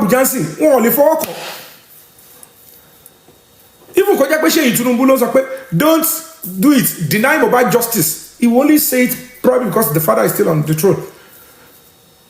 He continued to do that because maybe Allah was still ready. When God is now very ready,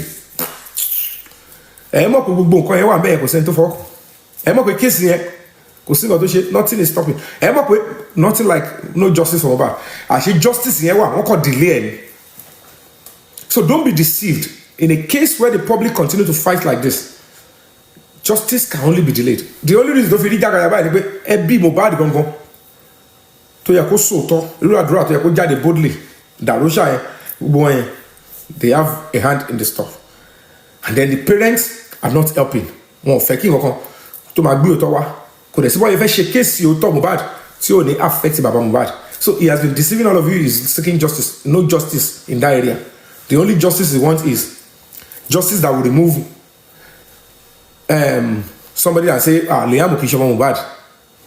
When he has control, then Adura ati Mohbad he doesn't care. And that is why we are standing tall and standing firm. I will pursue it. We are public. I will never have left. And that's why it might look a little bit tricky and sensitive. Like, if the family are not seeking justice and are pursuing it, they are not following up, why should we? Police will look at it. Nobody will drag us now. If the family that are meant to be dragging us and accusing us of, shortchanging and covering up, are even saying, cover everything. So who are we to be bothered and say we must bring justice from bad gongo? Because they will tell you the Nigerian police system will still level here. We don't have a system that pursues justice, whether the family are involved or not, whether they follow up or not.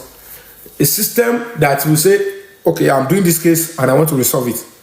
Till now, level here. Somebody, Nigerian police system, somebody or a group of people must be pursuing the case and be following up if you want to get justice. In most cases. Àfi tó bá yẹ pé bó ṣe wá lẹ́sẹ̀kẹsẹ̀ náà ni wọ́n sáré rú lọ. Tí ó sí any powerful person tó try tó bá sáwọn èèyàn tó ń block tó ń sọ pé ẹ cover gbogbo ẹ má yẹ kọ́ rí gbogbo àwọn àtàwọn fídíò yẹn. Maybe easily police would have done Mohbad's case and plan. But ó ti wọ́ wá láti ilẹ̀. Wunmi never reported the case to police.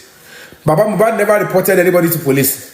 So why would you want to be thinking that either of them is now seeking justice now? Because they are not the one that were asking for justice. It's the public. Want to deceive him for a long time.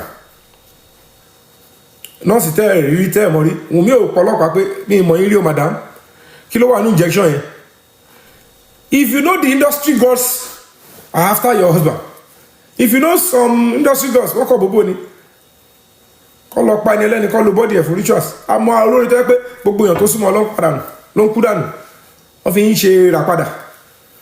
And the same person náà gbọ́ àwọn squad ẹ̀ náà lárí pẹ̀lú àwọn pípù yìí. Gbogbo náà la gbọ́pọ̀ fún bàbá yẹn lówó. Gbogbo rubbish yìí wọ́n ẹ̀kan fáwọn ẹ̀ láyé kan máa gbẹ̀mí àwọn èèyàn anyhow. So who sold Mohbad when he was almost gone? Ta ló sáré tà? Pé ẹrù ti wà nílẹ̀ o, ẹ máa bọ̀. Àwọn èèyàn lọ ná owó burúkú. Tó ń rọ àwọn tẹ̀rí tó jẹ́ pé gbogbo àwọn èèyàn tó ń ṣe lọ́mọ máa bà lórúkọ jẹ́. And that's how they were able to convince and pay most of these hosts. Be doing both sides. Be destroying the justice of Mohbad. And now, a block gbogbo ẹ̀ come out and sọ̀rọ̀ pa case yẹn mọ́. What they want to achieve now is nobody should be talking about the case. Èmi tó dẹ̀ kù, one way or the other, we will still be safe. And that's why they are trying to persecute mohunjola now. And when you see what they are doing, bó ṣe ń fún jẹ pẹ̀lú àwọn ọlọ́pàá yẹn, ẹ jẹ́ ká tún fún pa náà so that he won't come back to TikTok and do all of this. That doesn't mean it's left to her. Like I said, I'm not asking her to justice on back. Host.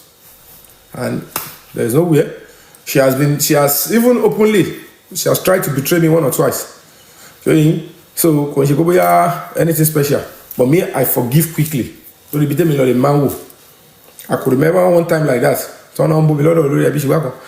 She was one of those that joined the panelists and said, me too, your uncle panelist. So that's to let you know that at any point in time, she could always betray me to be necessary. So if she come out today now and she says, so but me, nothing can make me to stop justice from bad. They've made attempt on my son, I continue. They've made attempt on my life, I continue. They've been to my house more than twice, but assassin, they couldn't meet me up. And I still continue. I might thought you want to be low want to have a good bomb, and don't go bomb, way to put down go buy and say me more. Or we young Bikaki, not on board, oh yeah. Oh, baby, Epele. I laugh here for him. The man look at me and say, my lord, you better watch shit on him. On not your pariwo Yomi and Logan. At me on Shogun. I drew an imagine.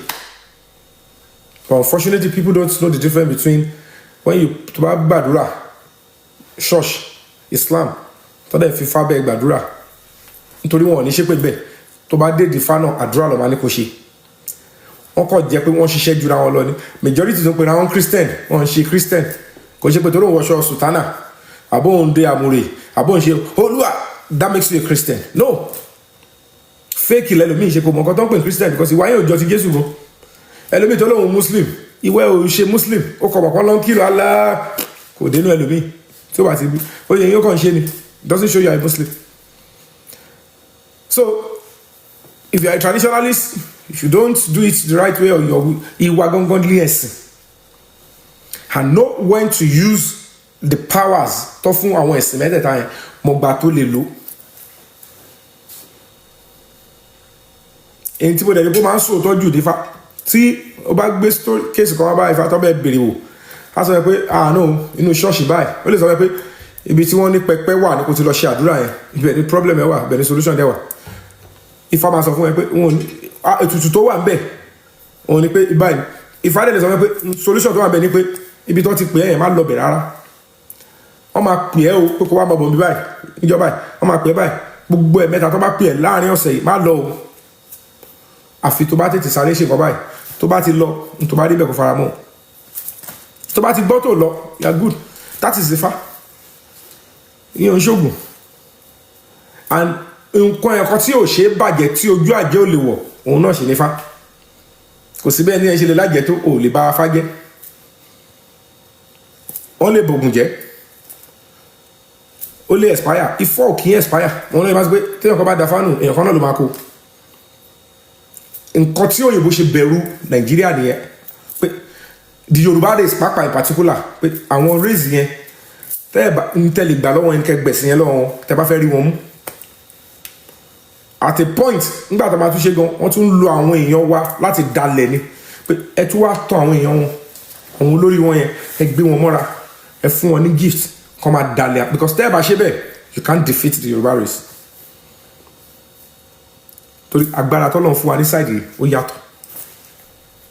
So when people come up and say so many things that ṣe nǹkan jẹ́ yàrá mi, so irú wọn yẹn sìn wọ́n mọ̀ pé wọ́n ti ṣe èèyàn pa, irú wọn bá dìtọ́ pa yẹn wọ́n ti ṣe pa. Ọlọ́run mọ̀ pé the last one pápẹ́ tán dẹ fún mi tí wèrè kan bọ́ta tó lóhùn kí nípa lájá yẹn tó fẹ́ fún jáde bẹ́ẹ̀ tó ti ní gbóná bọ̀ fúnra yẹn. That's why I have to show the evidence. Mi ti face ọ̀nà, mi ti decide pé mo travel, mo kí ni ẹ̀kọ́ sọ pé move ni. Tí bá sọ fáwọn èèyàn gbà yẹn pé tí woman yẹn ò bá sọ̀rọ̀ síta, tó yẹ send mi ní invitation bá sọ pé nǹkan báyìí ló fẹ́ ṣe fún mi bẹ́ẹ̀ yẹn o, nǹkan báyìí ló fẹ́ ṣe, wọ́n á ní Yomi yẹn tó parọ́ ni, ó kàn fẹ́ máa travel káàkiri, ẹjọ́ kí ni mo wá káàkiri.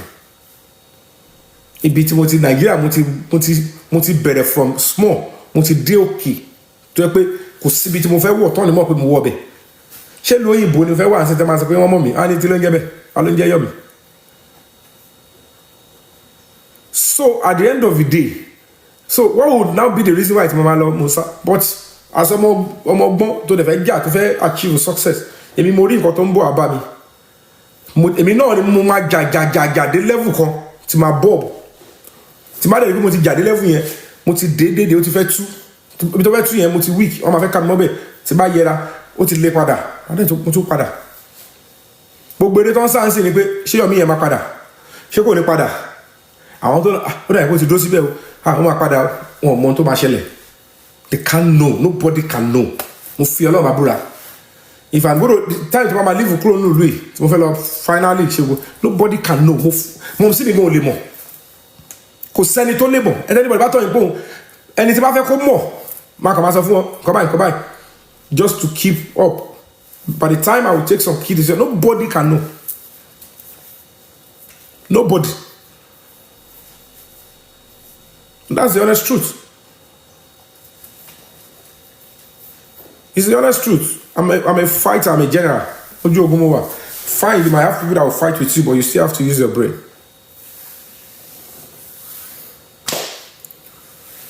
Tí máa sọ fún mi pé gbogbo àṣàṣì gbogbo kíní kan, kí ló fi láṣẹ láti pé gbogbo nígbà tó ń wo fídíò Ìyábọ̀ àti Fúnkẹ́ àti kíní kan, tí Fúnkẹ́ ni gbogbo yín kọ́kọ́ rí, ẹ padà lọ wo fídíò yìí ìgbà tí Tóyìn fẹ́ kí Ìyábọ̀, atẹ́gùn nìyẹn, ó kí atẹ́gùn ni torí ó kò expect pé àwọn máa fẹ́ ní body contact mọ́ compared to before turn lucky lips. Bọ́n tó lórí kámẹ́rà yẹn ó báyìí pé òun lòun ṣe event máa yẹ kó òun show frapapa, ó ti knock ẹ̀ off normally irú ìjókòó yẹn ibi tí Tóyìn tó ti dénú ayé ta ló yẹ kó wà lẹ́gbẹ̀ẹ́. Tóyìn ò ń ṣe upcoming, kò ń ṣe small actress, big actress ni, A+ list actress. ṣùgbọ́n ó ti ń rí fìrífìrí wà tán máa wù sóhun náà torí wọ́n ti kò ṣe báwọn náà mọ bó ṣe ń lọ pẹ̀lú ẹ̀ so mo sọ fún yín pé kẹ́ lọ ra popcorn ẹ máa rí ọ̀pọ̀lọpọ̀ because kò sí bóyá fẹ́ ṣe é sì kò lè yé wọ́n ti sọ di gbà wọlé on a very good day kò sí bóyá fẹ́ sọ pé ṣé Ìyábọ̀ lọ̀gá ẹ̀ ni Tóyìn mọ́ act ju Ìyábọ̀ lọ bàjẹ́bàjẹ́ gá púpọ̀ bí wèrè tí ó lórúkọ ju Tóyìn lọ ni on a very good day ó máa fi àyè ẹ̀ sẹ́gbẹ̀ẹ́ ni sí tiẹ̀ máa wà ń bẹ̀ wọ́n ti relegate ẹ̀ wọ́n ti gba sátidé lọ́wọ́ ẹ̀ wọ́n ti gbé Friday lé lọ́wọ́ ó senior Mercy àìgbé ní industry ọ̀yẹ́ tí wọ́n pé ẹyọ òun kúrò kẹfẹ́ mi ṣe number 3 ẹmọ̀ pẹ́lú mi láìkọ̀ Ọ̀túnba á ní mi ò jádú ẹni ẹjọ́ àjọ Ọ̀túnba and that's the truth about these people tọ́tẹ̀ máa sọ fún yín nìyẹn so there is one bọ̀ àṣírí máa tú ọmọ sọ pé gbogbo àwọn àdúrà tá à ń ṣe yẹn ẹ bá gbàgbé kó tó di pé ẹ bẹ̀rẹ̀ sí ní kí ni mo sọ pé òun mí yẹn lọ gbọ́ voice tí mo sọ mo ní ó sì máa affect òun náà ẹ̀rù bóyá mo ṣeré mi ń ṣọmọdé they are all my contemporaries kò sí tí mi ti bá rìn dáadáa nu wọn at least minimum 5 years láti jọ rìn kò sí tí mo mọ̀ wá ẹnu wọn kò sí tó máa sọ pé kí n dákẹ́ mo ì tí rí tó lè sọ pé kí n dákẹ́ nu wọn pé Yomi mo sọ̀rọ̀ dákẹ́ wọn tiẹ̀ ní wojú mo fọlọ́ bàbúrà ẹ lè máa fi social media judge o ṣùgbọ́n nídìí iṣẹ́ tíátà tá à ń ṣe tán mọ̀ pé ẹ̀bùn ẹ̀ tó láǹkúrì tó dẹ̀ ṣe dáadáa wọn ò ní sọ pé tèmi báwo ayé ìgbà kan lára nǹkan tó yẹ pa máa fi ka ẹni tó wà successful ẹni tó bá kọ́ travel out ni nígbà yẹn táwọn àti wọ́n bẹ̀rẹ̀ sí ń lọ pé àti wà ń gbòòrò gbogbo wọn yẹn kò sí tó ṣáájú travel gbogbo wọn mi ti travel like 2005 Fúnkẹ́ travel 2007 Tóyìn 2009 Ìyábọ̀ 2009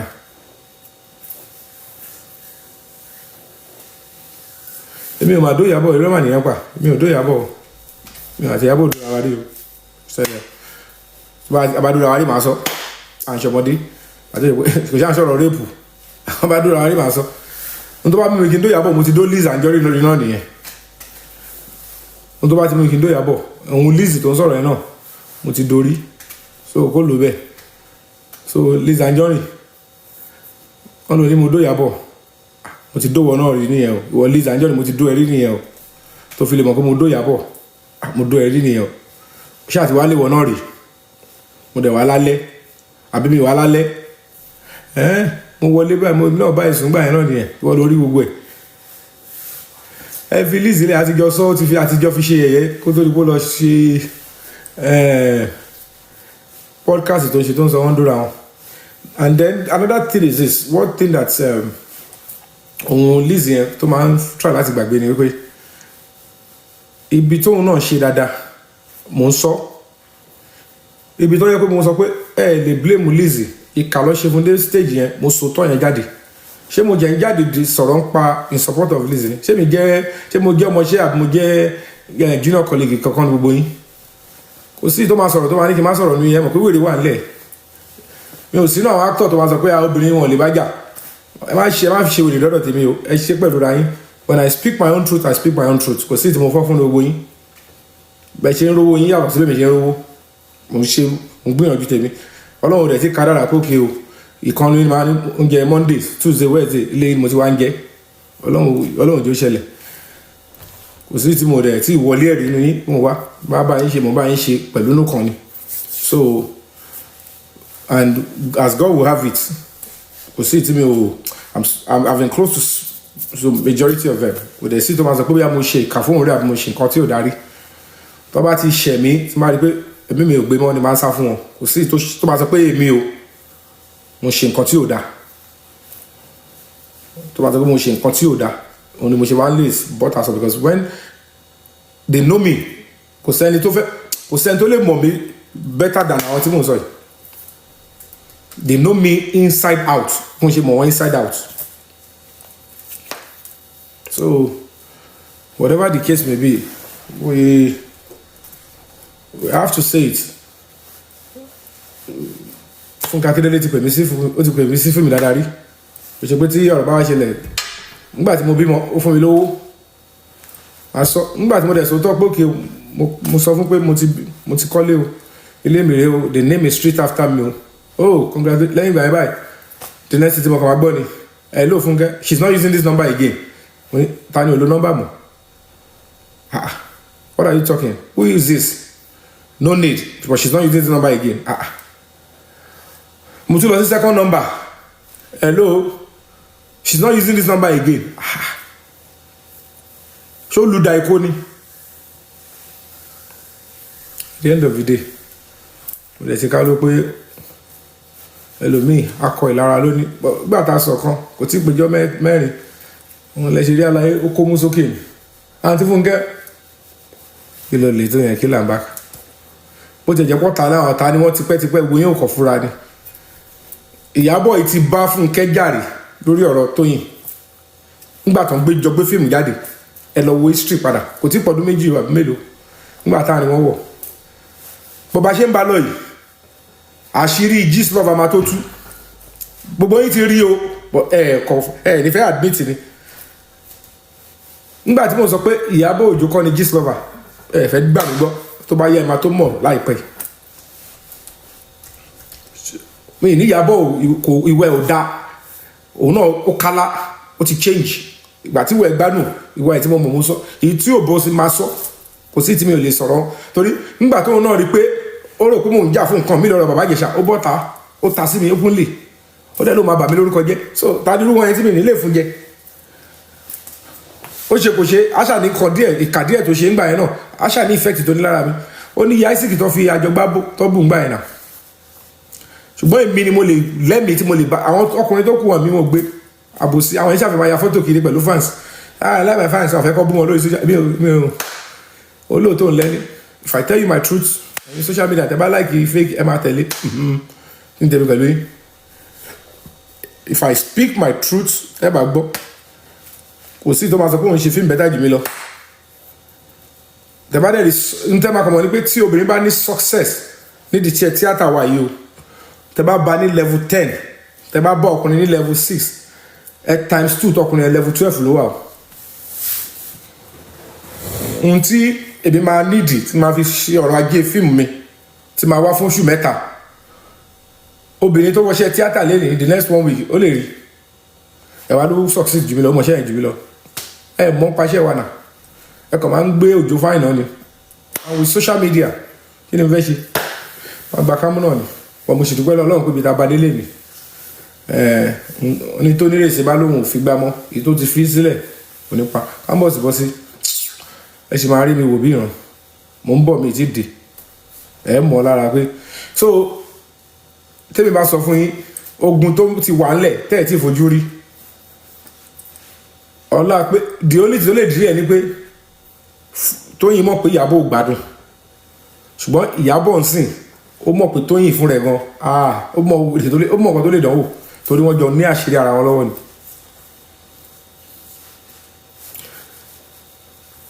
pé wọ́n ní kinní kan gist lover ó tẹ̀lé Ìyábọ̀ lọ sílé DJ Smith àbí DJ kinní kan ọmọọṣẹ́ Naira Marley kinní kan ojú ń dùn Ìyábọ̀ gist lover wa ń hàn kinní kò wá níbẹ̀ nìyẹn sọ pé ta ni wọ́ kò ní nọ́mbà onítàn ìyẹn kọ́ bẹ́ tẹ̀lé ni báwo lọ ṣe pè tó fi tẹ̀lé ìyẹn lọ dóde wọn lé ẹ̀ so ìyẹn ti mọ́lé DJ Splash but tó bá fi lè tó fi bọ́ta sọ pé òun fi ọmọ òun ṣépè tó bá jẹ́ pé òun ń sọ fún yín kí n sọtọ́ fún yín even at early stage tí gist lover ń finish Ìyábọ̀ ń gbà yẹn gbogbo gbà yẹn Ìyábọ̀ ṣe ń gbé ní ìjọsìn sórí ló ṣe ní gist lover ṣe ń finish ẹ̀ early stage gbà yẹn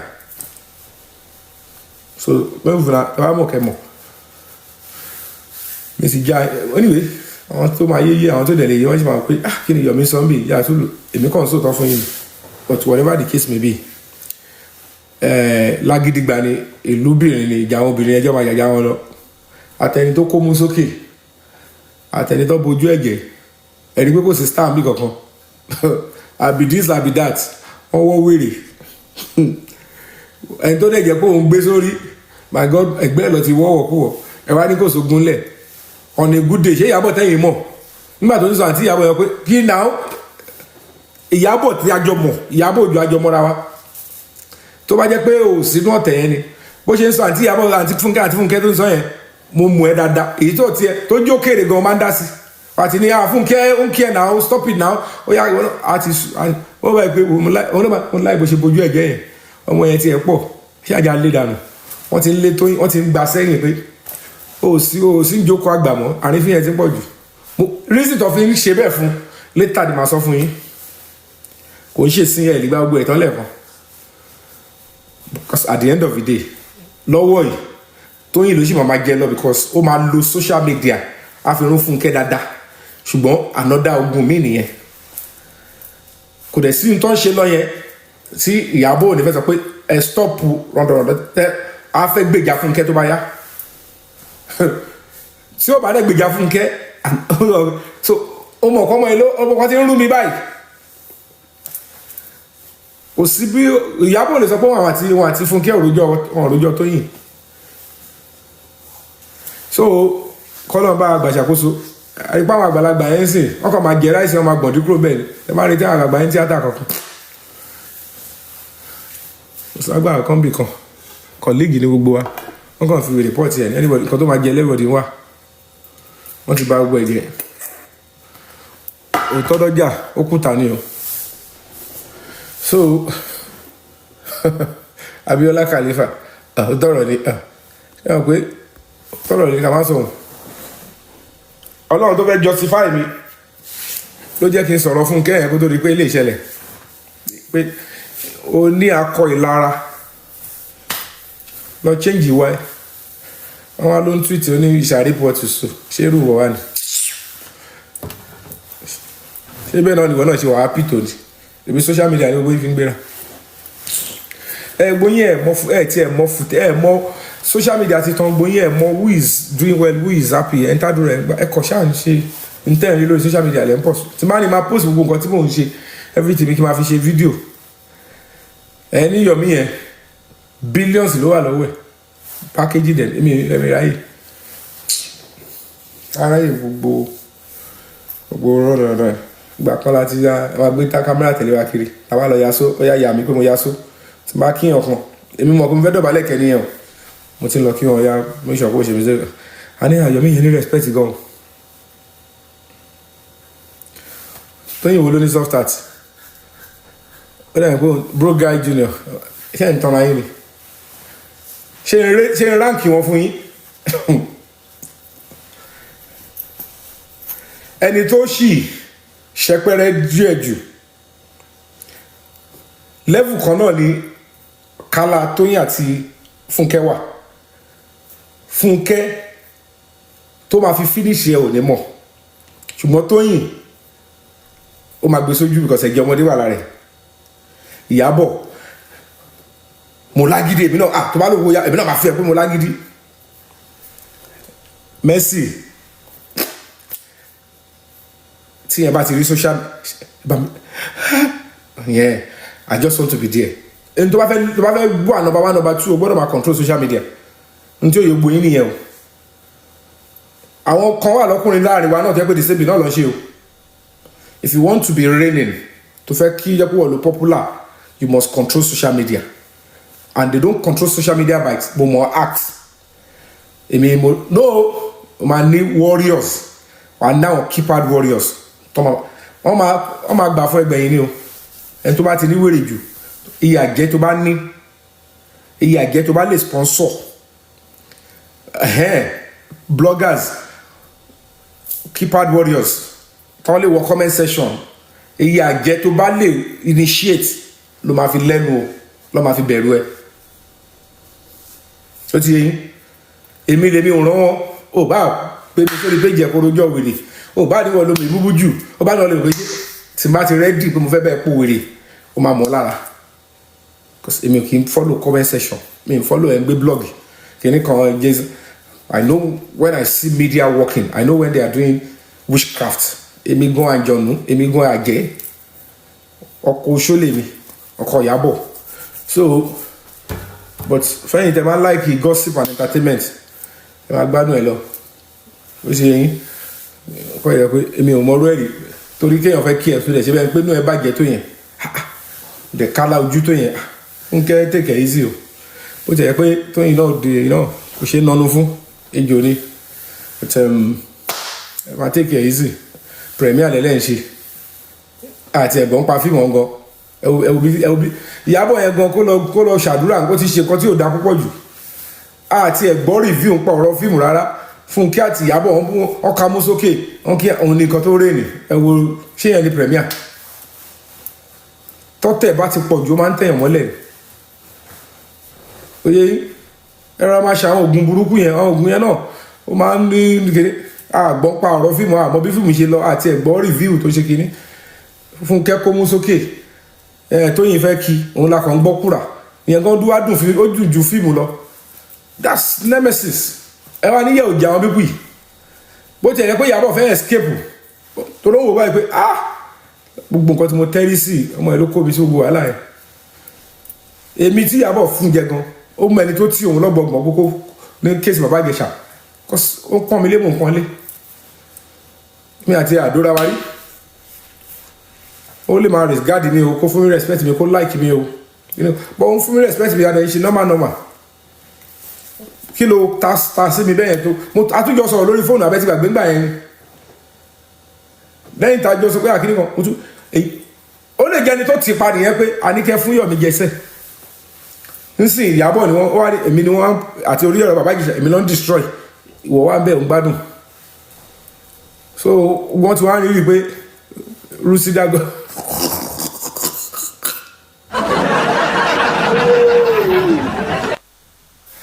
ẹ bá báyìí sọ́ngbà yẹn ní kàmórí wa ká fẹsẹ̀ lẹ̀ ẹ fẹ́ sá fún sìn ẹ lè sá fún Ìyábọ̀ ò lè sá fún Tóyìn o àbákú laṣọ ewúrẹ́ o bẹ́ẹ̀ máa jọ ọrọ̀ kú nìyẹn ẹjọ́ máa kó bára yín dáadáa tó máa àṣírí máa fi túṣu gbọmọ aráyé ẹ wọ̀dà wá gentle bí okó pope ẹ wá padà wá gbà fẹ́ mi ẹ wá gentle bí okó pope wọn ṣe ní má bùú lè Bíọ́lá nígbà tí yẹn náà lẹ́mìí ọmọ lọ́wọ́ Bíọ́lá ò lágbájá ṣùgbọ́n òun náà lábòsí díẹ̀ so àbòsí díẹ̀ tí yẹn níyẹn ló sáré jẹ́ kó tẹ̀rì normally èèyàn máa take time ẹ̀ òní sáré bẹ́ẹ̀ yẹn wà ní sùúrù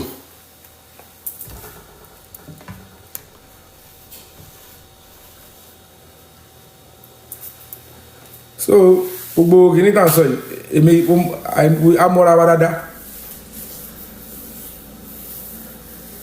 àwọn kan ṣe ń tún àpárọ̀ kan fún yín àwọn kan wà ní tíátà yẹn kò sí ìjà tá lè bára jà lé online tá a bá fojú ríra wa ìjà yẹn máa parí ìjà máa parí lẹ́sẹ̀kẹsẹ̀ mo ń sá fún Tóyìn láti 2016 mi ìfojú mi kan báyìí mo ti rí Tóyìn ayé máa kú gbẹ̀yìn sí 2016 how many years to this time 10 years ago ni mo ti fojú mi kan gbẹ̀yìn even Ìyábọ̀ fún rẹ̀ gan tí mo kí ní bẹ́ẹ̀dì ẹ̀ ń jọ sí ẹ lọ ka ẹ̀kọ́ tí mo kọ síbẹ̀ mo ní until tí bá rí closure lórí case bàbá Ìjẹ̀ṣà mi àti ẹ̀ máa tó mi mọ̀ kọ́rọ̀ Mohbad gan tó máa ṣẹlẹ̀ I don't want to have anything to do ní tí ẹ fẹ́ wo àwọn àjọ pàdé ń premier mi ń lọ gbogbo premier wọn máa invite mi lọ mo kàn máa pàdé wọn bẹ̀ wọn á ti sọ fún wọn pé Yomi ti gba invitation ó lóun ń bọ̀ àwọn ọ̀dọ́ Yomi are you coming don't worry I'll be there èmi làwọn ọ̀gá kan máa fà papọ̀ ẹ̀ má bàa yín one of our colleagues is still languishing mo mọ̀ nǹkan tí máa ń fara rọ́ fáwọn èèyàn wọ́n jẹ́ kọ́lọ́n kọ́ sọ̀yàn lẹ́sàn-án ni mi máa ń láyọ̀ ọkàn ń jẹjẹkújẹ tí máa ń wà lórí struggle máa wà torí ẹ̀ tó máa fi end tó máa fi make sense bísímìlà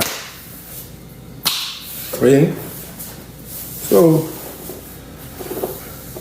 in spirit mi ó kàn strong ni spirit mi strong orí mi dẹ̀ le èmi máa ń bọ ẹlẹ́dàá mi steadily so kó tó lè dà mí tí bá ṣe dáadáa sí ẹ wàá rò dáadáa ó lè yá wèrè nǹkan tó burúkú lè bọ́ lọ́wọ́ ẹ̀ bó ṣe ń dalẹ̀ mí yẹn kó máa ṣí ẹ́ tí mo bá ń bẹ́ẹ̀ lónú kan best ni kájọ má jọ ṣe papọ̀ mo bá ti ń bẹ́ẹ̀ ṣe inú kan tó ń ṣe inú méjì nǹkan burúkú máa ṣí ẹ́ tí mi bá ti mọ̀ ni àbí tí mind mi ò tí sọ pé ẹni dẹ̀ ṣe tán nìyẹn so máa já yín tán ẹ̀mí ìṣọ̀pẹ́ ń bọ orí yín kò ń ṣoògùn ẹ̀rí wèrè kan akọ̀jẹ́ náà ń ṣépè fún mi lórí kiri akọ́ máa rẹ́rìn-ín ìmọ̀ àwọn rẹ́rìn-ín sí tèmi ìpè tó ń ṣe tó yẹ kó ń ṣe exercise ni wọ́n lọ ṣépè original wàá ò bóyá kó ní padà wá bá ẹ gbùrù So the Bible don't shape lórí running. It's coming back on you. That's why I'm always playing with everything I do. Mo continue ṣe tèmi. Mo continue ṣe tèmi. So Ìyábọ̀ Fúnkẹ́ tó Ọlọ́run bá yín parí ìjà yẹn ti parí ẹ̀ o. Ẹ má yẹ kó má sọ pọ̀rọ̀ Yomi ti ṣe mọ́ yín lára o. Ìyábọ̀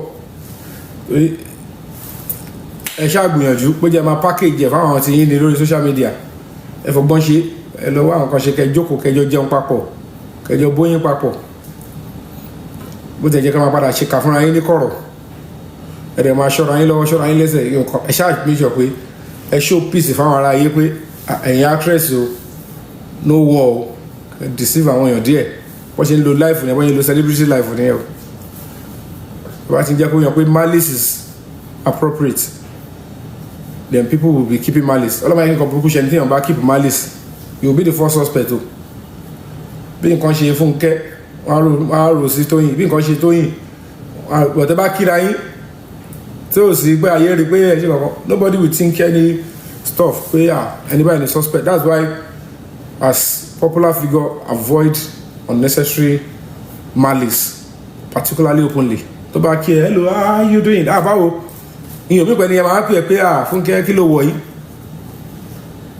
like I'm saying kí ló wọ̀ yìí ọkọ̀ gbóúnjẹ lẹ̀ kó lóun fẹ́ bẹ́ẹ̀ jẹ́nu ẹ̀ tí mo ti sọ fún gbogbo yín severally ẹgbọ́n tí mi bá sọ fún yín kò sí actor méjì ní industry wa tó jẹ́ best of friends tó like ara wọn dénúdénú kò sí mention 2 actors they believe they are best of friends màá sọ fún yín pé rọ ni I will tell you my own truth èmi lè máa sùtọ́ fún yín kò sí tí mo fẹ́ bẹ̀rù ní gbogbo wọn kò sí tó máa bọ̀ tí máa dákẹ́ kò sí 2 best of friends àwọn àgbàlagbà ní ọmọdé ní àwọn tó kéré sí wa ní kò sí bóbò ní gbogbo ẹ̀ kò sí 2 best of friends bóbò ní sùtọ́ fún yín lẹ́nu so the only ẹni tó máa jẹ́ the best àbẹ̀ni tó lẹ́nu jù I can say ẹni tó popular jù ni so the only thing they can do is to synergize ó dà yẹn pọ̀ owó èmi àtẹnijá máa bára kú but ní kọ̀rọ̀ bí lè ṣe fẹ́ ga ju ilé lọ ló ń lé because ẹni tó bá popular jù lówó ẹ̀ máa pọ̀ jù ẹni yẹn ló máa lead the entourage lọ sọ́dọ̀ governor lọ sọ́dọ̀ president tó bá rí so no actor will want to wait for another person àní ẹ má máa dárúkọ kò sẹ́ni tẹ́fẹ́ dárúkọ kò sẹ́ni tó like ara wọn the working relationship ní little court sí pé ẹgbẹ́ àjọba ṣe papọ̀ ṣó ti yẹn so ẹ má para yín pé èèyàn kan ò sí pẹ̀lú èèyàn kan kò sẹ́ni tó wà pẹ̀lú anybody tí ìnà yín bá wọ̀ on time yẹn tí iṣẹ́ bá pa yín pọ̀ but in between them eléyìí fẹ́ ga ju ẹnì kejì lọ tó bá rí i pé eléyìí lè fẹ́ lọ fún kan àbí eléyìí lè fẹ́ gbé sí position òun dẹ̀ lè wá béèrè lọ́wọ́ ẹ̀ kí ló ṣe mí tẹ́bìrì why you asking me to go and I've seen enough mi ń ṣọmọdé mọ́ ẹni tí ìnà yín bá wọ̀ èyí tó sì lè fear jù ní bóyá bí opposite sex bóyá ọkùnrin sóbìnrin ayé àbúṣe ìgbọ̀ pẹ̀lú ẹ̀ náà tó bá pàdé wèrè mí gan àwọn pé nothing for you so ẹ̀yin tẹ́ ń wá anybody èèyàn kan ni wọ́n like jù kò sí anybody tó like jù ẹni yóò tí ní problem ni o kò sí anybody tó like jù kò sí anybody tó jẹ́ best friend nígbà tí Fúnkẹ́ fẹ́ jẹ deputy governor ṣẹ̀rí Ìyábọ̀ pẹ̀lú ẹ̀ ṣẹ̀rí Mercy kò support ẹ̀ so gbogbo friendship yẹn àti support yẹn when it is convenient and tí ò ní fa any hurt or any loss nígbà tó mú Fúnkẹ́ Akíndélé fún covid artist mélòó lẹ́rìí ní court pẹ̀lú ẹ̀ or the even the wounds ogun tó bá ní problem tó bá ní pọn ni ọ̀nà àtọ̀nà yìí so ti yín so at the end of the day nígbà Tóyìn náà ní problem Ìyábọ̀ Tóyìn is my goddaughter kò goddaughter nígbà tó ní problem no nothing not tata for yanyan you see gbàtọ́ ga mi kọ́nà dájú mi ọ̀gá mi Táíwò Hassan tó síkì ọmọ ìyá artist tó wá bẹ̀ wọ́n wò náà when baba say had problem first hand I can tell you for free how many artists láwọn tó jẹ́ sàwọn tó wà ń bẹ̀ fún wọn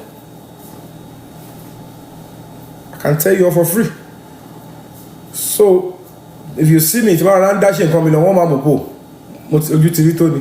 I don't like deceiving people. Me more fake life we live. Me dem ki ma àwọn kan wà ọ̀rẹ́ yín ko le okay. You have some synergy wà torí pé kò sẹ́ni tó lè dá ṣiṣẹ́ theater. Nobody can make name on his or her own. Sẹ́ni tó lórúkọ láàrin wọn tó bá sọ pé mo kàn dá lórúkọ mi. Àwọn kan tó ti lórúkọ òun ló bá ṣe tí wọn náà fi lórúkọ. When Ọpẹ́ Ayọ̀lá was #1 actress, àwọn Fúnkẹ́ wọ́n ṣì wà ní upcoming. Gbogbo àwọn tó yin ọ̀tẹ̀ sí jáde wọ́n sì tó yin gbé báàgì pẹ̀lú Ọpẹ́ Ayọ̀lá. Àwọn Fúnkẹ́ Akíndélé ṣe ń díje bọ̀. Okay, èmi náà ń lẹ́nu bọ̀. Ṣì ń wá ó yìn jà fún role. Ọ̀n Ìyábọ̀ yin ọ̀tẹ̀ sí mẹ́ rárá. Ó ṣe ń wá bí Múkàrí ṣe máa gbé wọn. But lẹ́ni nǹkan, things has changed. Even gbà táwọn máa bẹ̀rẹ̀ sí produce. Èmi ò rí àwọn Fúnkẹ́ as actress, top actress nígbà yẹn. Àwọn Ọpẹ́ Ayọ̀lá ló wà ń bẹ̀ nígbà yẹn. When I start producing. So, ẹ wá wúgbà tí Fúnkẹ́ ti reign. Kẹ́ ọgbà tí mi ti ń produce bọ̀. Tí mi dẹ̀ Fúnkẹ́ ó dẹ̀ ti sì ní top actress nígbà yẹn. Àwọn irú tó yà yín máa pè á wo fíìmù ní tíátà ni. Wọ́n wo fíìmù ní national theatre. Ṣùgbọ́n pẹ̀lú social media ẹ̀rọ bóyá wọ́n ti wà ń bẹ̀ ṣáájú yàn àbọ̀ ti pẹ́ gan bíi ráyé gbọ̀ngbọ̀n. You understand? So ìwọ̀n ló fà á pé eré everybody ń sá nìyẹn. Ọpẹ́ Ayọ̀lá ṣì wà lẹ́nu ṣì ń act. Fúnkẹ́ they will say she's #1. Ṣé Ìyábọ̀ fẹ́ lé Tóyìn sẹ́yìn? Ó dẹ̀ ti fi style ó ti sọ sẹ́yìn. Tó máa sọ̀rọ̀ acting Tóyìn act ju Ìyábọ̀ lọ bàjẹ́ ó act ju Mercy Aigbe lọ. Ṣùgbọ́n téèyàn bá ti ní ká jù wọ́n ti wá ká ẹ pé wọ́n ló ṣe and they give you some coverage wọ́n yà gbà sẹ́yìn. So wọ́n ti show ẹ̀ fún yín gbogbo yín yẹn pé ọ̀gbẹ́ni wọ́n á ní ká sọ̀rọ̀ owó olówó tó gba àwọn mẹ́ta tó jókòó yẹn. Kò sí wọ́n sọ wọ́n jà sọ̀rọ̀ ni. Ṣé bó ṣe ṣe ń gbà tó lọ ṣe party ní Tanzania nìyẹn? Ó ti yàtọ̀ sí léèrà. So ìlara kò sí talent téèyàn ní tó bá ti ní ìlara pẹ̀lú ẹ̀ wá ní problem. Ìjọ́ òlèmi ti ṣe fíìmù gbẹ̀yìn sìn so èmi ẹ bú mi ẹ gbé picture mi sí ẹgbẹ́ sí mo nídìí káwọn àgbàlagbà tọ́ níṣẹ́ lọ́wọ́ àbí tọ́ níṣẹ́ lọ́wọ́ ṣàtì ẹ̀ máa rojọ́ mi torí nígbà mo ń já fún justice sísè mo fi lélẹ̀ sí ìráyè ṣe fíìmù ṣé èmi lè fẹ́ gbàgbé ẹ̀ wọ́n á sọ pé Yomi Fabiyi ṣé ó dà pé Yomi Fabiyi yẹn ti kùnà iṣẹ́ tíátà wọ́ọ̀sì dé nìyẹn tọ́ bá rí ẹ kọ́ bú ẹ kọ́ pariwo ẹ kọ́ ṣe kinní kan most times tó bá ṣe nǹkan gidi wọ̀ ní sọ kí nǹkan burúkú kọ́ṣà máa controversy wọn lọ́ máa gbáriwo ẹ̀ àkọ́gbọ́ ni bẹ́ẹ̀ bá dárúkọ kí ní actor mi sí Fẹ́mi Brainerd dáhùn pé Fẹ́mi Brainerd ẹ̀rí náà ni ṣó ìbò ló wà ọ̀n sọ pé àwọn ò rí ẹ mọ́ nìyẹn nígbà tó ń rí ẹ ní news wọn gbọ́ kọ́ bú ẹ àbí kí wọ́n kọ́ sọ pé wọ́n pariwo ẹ̀ ń bì kan ẹ wo iye mínítì tí Liz Anjorin tó fi ń dárúkọ mi tó fi rojọ́ mi ara àdúgbàdúrà ni gbogbo èèyàn fẹ́ wo Liz Anjorin orúkọ mi dẹ̀ ló ń dá ara àdúrà mi tó ń gbà ní kí lóun yẹn mọ́rọ̀ mi sẹ́nu nígbà mo sọ̀rọ̀ ń pa Fúnkẹ́ sìn kò rí Fúnkẹ́ ò dáyàn lóhùn ó ní Yomi Fabiyi ìwé yẹn fún Yomi ní jẹ òun náà ya reply akọ̀wé lọ́kàn yẹn pé èmi mo ṣe Yomi o ṣé Yomi ló yẹ kí n máa fẹ́ǹsì torí pé mi mọ̀ nǹkan tó ṣe mí gbà yẹn ó mọ̀ pé bínú tí mò ń bí is legitimate I won't lie against that ó block ó dẹ̀ fẹ́ǹsì mi ó cut me off nítorí mo ẹlòmíì lára yẹn kò lè hold ẹ̀ báwo ni Yomi ṣe ṣe lórí owó tí gbogbo wọn máa láwọn rí lórí cinema movie tá máa gbé lọ bóyá ẹ̀mẹ́ta òun lè mi rí lórí fíìmù home video ẹ̀yọ̀ kan yẹn èmi tẹ́lẹ̀ ti fi ẹnu bàjẹ́ so lójú Ìyábọ̀ yàrá ìbọn ti ṣèkà fún mi ó mọ̀ pé nǹkan bá òun gbogbo owó tó fẹ́ rí cinema movie ni mò ń sọ tó yẹ pé wọ́n ná bí 100 and something million tó fi yà kẹwàá fèmí tí mo ná 3 million lórí home video in 6 months mo dẹ̀ fi pa almost 100 and something million tí mo tún kọ́lé mbẹ̀ mo ra mọ́tò mo ṣe mọ̀ mo ṣe oríṣiríṣi then the other wá sọ fún ẹ pé mo máa rí nǹkan báyọ̀ ẹ́ pẹ̀lú Yomi ta rò pé bóyá is finished òun gbogbo wọn ṣe rò pé Yomi yẹn jẹ́ ká bójú wọ́n ṣe ń ga mú tó ń ṣe ẹ má jẹ́ àbáṣe èmi kò rí ti ń rò èmi nìkan mo dá ṣe tọ́ mi if anybody kọ́ bọ́dì mo ń ta fíìmù káàkiri mo dẹ̀ ń pa omi wọ́n bá ná mi $1 mi ò jẹ́jẹ́ bọ́lẹ̀ mi ò ń dúró sẹ́gbẹ̀ẹ́ fáànù gan wọ́n bá ná mi lówó gbà yẹn ẹni tó bá wo tọ́ mi tí mo lọ sí London gbà yẹn America London Canada ẹ lọ wo dáadáa mi ń jó lẹ́gbẹ̀ẹ́ fáànù ìjókòó $1 mi máa fẹ́ káàkiri mo yà gbé pálí nígbà mo bẹ̀rẹ̀ owó inú pálí gan òun ní Nàìjíríà náà bẹ̀rẹ̀ pé kọ́ máa spray owó sílẹ̀ lẹ́kọ̀ọ́ kọ́ máa tẹ̀ mọ́lẹ̀ Yomi dẹ̀ ṣe tọ̀ káàkiri owó yẹn ò jábọ́lẹ̀ mò ń lé mú ni ẹ bá ti ń spray mi lówó tó ti ń fi ṣan sí jù ẹ ṣe slow down mi ì lè máa ṣá ṣé o máa fọ́ sínú pálí mo dẹ̀ ṣá gbọ́ ẹjọ́ mo ta fún mi káàkiri mo fi wọn pe Yomi ta mo ṣe pósítà ńgbà yẹn the highest selling home video in 2023 wọn ò bá rárá ibi ọmọ látọ̀rí 110 million ló bọ́ sí mi lọ́wọ́ meanwhile tí mi ni wọ́n bá ṣe tó bá gbé fíìmù lọ sí sinimá tó bá ti yọwó agídí ló máa fi fún wọn ní 20 million tó bá máa parí agídí ló máa fún wọn 20 million so wọ́n báyìí pé that means they have to do cinema movie like 5 times we have 5 years kọ́ tó lè rówó tí mo pa lórí fíìmù kan wọ́n ṣe báyìí pé so olórí burúkú ni Yomi so gbogbo àti gbogbo wọn bu lórí bàbá Ìjẹ̀ṣà yẹn àṣé gbèrè ló wà ni èmi ò dẹ̀ lò yẹ èmi oníkẹ́ bú mi ni èmi kọ́ mo níkẹ́ bú mi èmi kọ́ ni mo níkẹ́ sọ pé nǹkan tí mo ń ṣe o my career has ended so ìbínú ló ń bí gbogbo wọn pé mo tún wá padà tún wá kọ́lé wọ́n tún wá name street after mi gbogbo pákéjì tó ti ń pákéjì láti jọ ọjọ́ yìí ìjọ ò lẹ́rọ ní tíátà tó gbọ́dọ̀ sọ pé wọ́n name street after òun wọ́n wọ́n báyìí pé lẹ́yìn tí Yomi ó dá sọ̀rọ̀ bàbá Ìjẹ̀ṣà ó bímọ ó lọ wọ́tọ̀ ó kọ́lé wọ́n name street after ẹ̀ ó tún ṣe graduation ẹ lọ wo graduation tí mo ṣe fáwọn ọmọ tó kọ́ṣẹ́ tíátà kò sí ìtẹ́mi ẹgbẹ́ ní gbogbo wọn ọba ẹ lọ gbọ́ graduation tí wọ́n ti ṣe wọn meet up standard àti class tí mo ṣe go to my Instagram kẹ́ lọ wọ àwọn graduation mi jẹ́ ìwé tí mo lè gbé jáde fún yín bì kẹwàá wo ìtẹ́tí rí tó ti ṣe graduation rí tó ṣe áàfù tí mo ṣe wọ́n wọ́n pé ó ṣe jẹ́ pé lẹ́yìn ìgbà tí gbogbo wa la dalẹ̀ Yomi Fabiyi bí Ìyábọ̀ ṣe ń try láti bu gbogbo wa ń join ẹ̀ ńgbà yẹn gbogbo wọn ló ń kọ́mẹ́ǹtì gbogbo wọn ló ń ṣe bẹ́ẹ̀ kọ́ kí ẹ̀fọ́ ọmọ kékeré bẹ́ẹ̀ pé Yomi Fabiyi ni ò kí ẹ̀fọ́ ọmọ kékeré Ọlọ́run wá gbé mi ga gbogbo kíní ẹ̀ wá ṣẹlẹ̀ gbogbo wọn bẹ̀rẹ̀ sí kó mú sókè ẹ wo àwọn àtàwọn sọpá wà ní àǹjà Yomi is gone his career is gone career gone lẹ́yìn ẹ̀ mo ṣẹ̀ṣẹ̀ fíìmù 3 million àwọn tó wá náà career wà wọ́n gbé fíìmù lọ sinimá sold out wọn lè rówó tí mo rí òun ìbínú yẹn ṣe wà mo tún wá kọ́lé náà tán mo tún ṣe justice for Mohbad mo tún fi ilẹ̀ pé yá mo tún lè lọ bẹ̀rẹ̀ 100 meters nítorí tínú ẹ bá ti mọ́ ohun tó bá béèrè fún Ọlọ́run máa mú ṣẹ ohun tí òye wọn ni pé inú tèmi mọ́ jẹ́ n play fún yín kẹrí.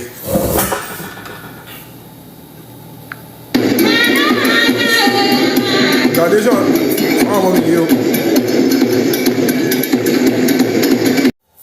set àwọn ilé ilé mi sí wà o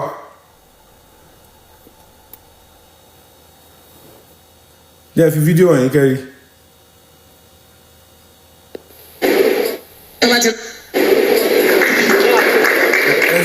Asis Adifak Ọmọlára Adébájọ Latif Emmanuel Ọwà. Ilé lọ pé orí standard ní.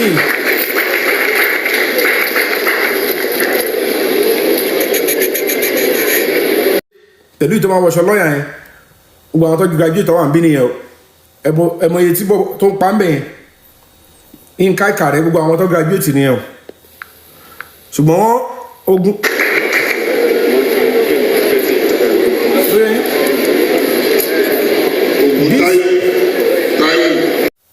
But this justice for Mohbad and whatever could not allow these children to graduate. Our set it over mercy. They are in the WhatsApp group. They are okay, when I will graduate. Money for any freedom. When I'm done, I'll do you guys your ceremony. You get your certificates. Those are part of the things I'm sacrificing for the cause of Mohbad. Will share for me, Laila. The Bible is the reverse, but it's what I want to do for my country. So it's not really just about Mohbad alone. So I ain't nǹkan tó dá gbogbo àwọn kan báyìí mélòó lẹ rí tó bọ́ta sínú mídíà àwọn ọmọ ń tara èèyàn dìde wọ́n ń jẹ́yàn mo bí pé èèyàn ò léwọ̀n fẹ́ ṣe fíìmù mo mú báyìí ní má bọ̀ kí ni mo gbé sórí àẹ́dúró àwọn tó yẹn báyìí mo kàgbá ibi mo ti bẹ̀rẹ̀ problem yẹn láti ìgbà yẹn mi àti tó yẹn orí ẹ̀ láti bẹ̀rẹ̀ ìjà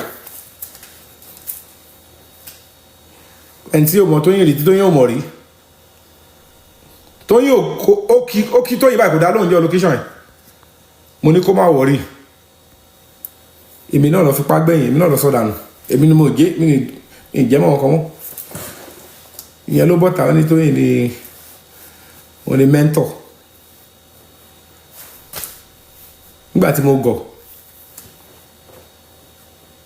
mi ò gbá pátá nígbà tó wọ́n pé àlàyé wo làwọn fẹ́ ṣe fún ọmọ aráyé pé kí ló táwọn ṣe fọ̀dọ̀ yọ̀ mí lẹ̀ wọ́n tẹ̀ bẹ̀rẹ̀ sí mú rọ́lẹ̀ pé mo fẹ́ gbá pátá ṣé mi tó yẹ pé lọ́ọ̀fù lẹ́ bá mi ẹ fi lọ́ọ̀fù báyé mi jẹ́ tí mo wò pé kò sí wàhálà tí ẹ jẹ́ kọ́kọ́ tí a lé kárí àná máa rí ẹ ìjámọ̀ kankan ẹ ní kankan bọ́tà ẹ change ẹ̀ mọ́ mi lọ́wọ́ wọ́n dẹ̀ fi social media change ẹ̀ mọ́ mi lọ́wọ́ mo yà gba ká mú mo dẹ̀ ń progress lọ mo dẹ̀ ń ṣe dáadáa mi lọ nísìnyí bá ṣe ń jagun Mohbad lọ nítorí pé wọn ò ní vision wọn ò rí ìgbà tí mò ń jẹ́yà ń sìn yìí wọn ò rí ìgbà tó sọ pé justice ti tán nígbà tí gbogbo ẹ̀ bá wá succeed tó bá wá ṣe wọn á ní Yomi yẹn ń ṣoògùn nígbà tí mò ń jẹ́yà ń sìn tó ń rún mi kò sóògùn o so ogun fún yín láyè kẹ́ máa fi ìyà jẹ mí kò sí ẹ̀kọ́ mò sọ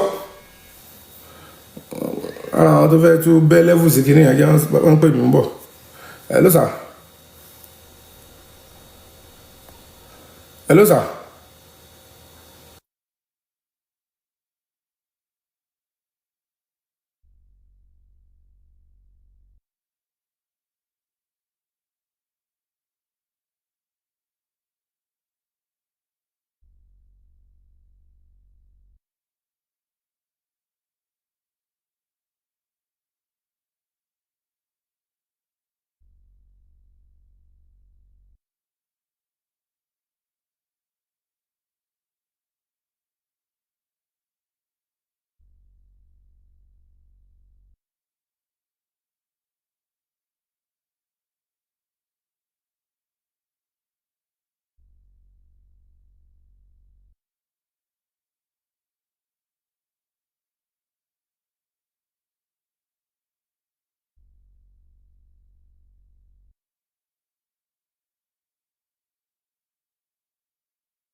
ẹ má bínú.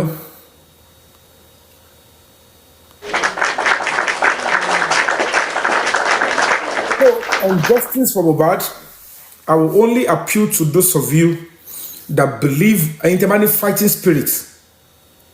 Let me fight to the end. Because now, everybody simply said they want to use mohunjola to leverage on me to, they want to persecute and torment and oppress her. It's a criminal offense if they do. And we need direct evidence to be able to establish that. And whatever the case may be, justice for Mohbad will come.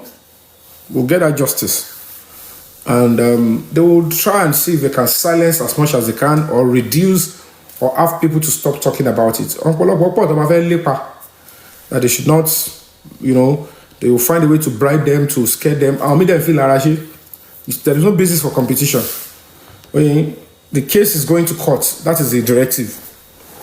harmonize and prosecute. So they know certainly that they would have to take the case to court. And as God will have it, I've been there to write my statement, and that has, officially, legalized the investigation. So whatever the case may be, 3 suspects already arrested, which include among Miss Cynthia Adebanjo.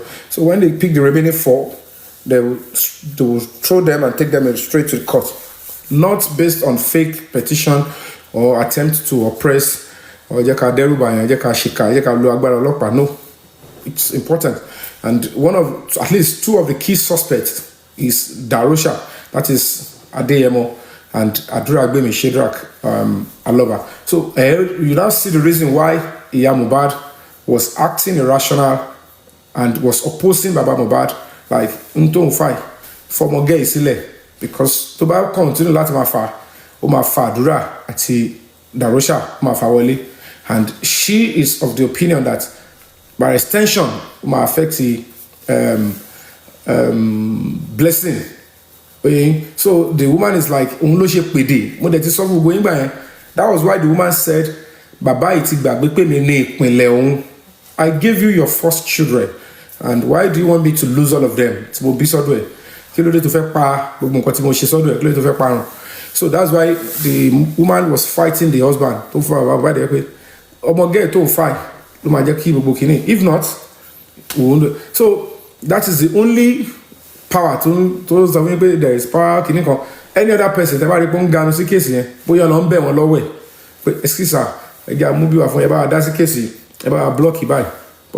can tell you, it is almost getting over. I know what I'm saying, I know what is coming, and I have utmost respect and loyalty to Ashwaju on personal basis, but I can't betray my country on the temple of justice. It's not the order from above. All he needs to do is, I know they will send the case to court anyway, because the government will only follow the directive, and so not the mass won't go and see prison, court, and they will be sent to prison. And but we have to stand gallant. But irony. So please and please, I beg you and set up the talk for you. User, I don't understand what you mean by that statement. So justice for Mohbad is coming. Just when you see people, when they are backing off or trying to, rubbish the struggle, trying to talk down the struggle, don't look further. And when you see people loyal to them or trying to work with them, because you're really interested in justice, they just think they can be part of it, do whatever they can to achieve from it. But you see them that at the end of the day, you'll be able to see that you don't blame them.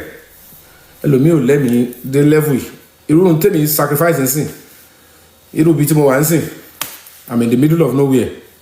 Go sorry, go say be, go say anybody. Despite the fact I'm in a very good country that is offering everything to ensure that Mohbad gets justice and ensure that nothing happened to me. But in as much as that, I will put myself in this situation in the next 50 years, man. But when it comes to the struggle, you have to what? You have to face it. So we're wired to fight to this level. So Mohbad is going to get justice, and I want to bawa dasi oníṣẹ̀ṣe ẹ má dáwọ́ ìdúró ẹ bá wa máa bẹ èṣù ẹ bá wa máa bọ Ògún Ọlọ́run máa fún yín ṣe. When you do your prayers, send to me. If and when necessary, I will post it so that people can know that you all are playing your part in seeking justice in the spiritual way, and we'll continue to do the best we can to ensure that justice is served. So that's just it.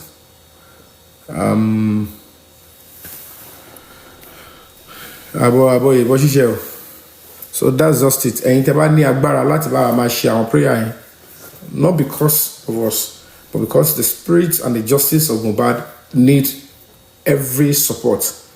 Let's bá a ṣe gbọ́ pé bó jẹ́ olóṣèlú ni, bó jẹ́ ọkùnrin, bó jẹ́ obìnrin, bó jẹ́ family Mohbad ni, bó jẹ́ family ìyàwó ẹ̀ ni, bó jẹ́ ìyàwó ẹ̀ ni, bó jẹ́ ọ̀rẹ́, any one of them tó bá lọ́wọ́ nù kú Mohbad, bó jẹ́ ọlọ́pàá ló ń block ẹ̀, anybody èṣù yẹn gbọ́dọ̀ ṣe wọ́n gbọ́dọ̀ ṣiṣẹ́, wọ́n gbọ́dọ̀ ṣẹlẹ́yà, wọ́n gbọ́dọ̀ tẹ̀.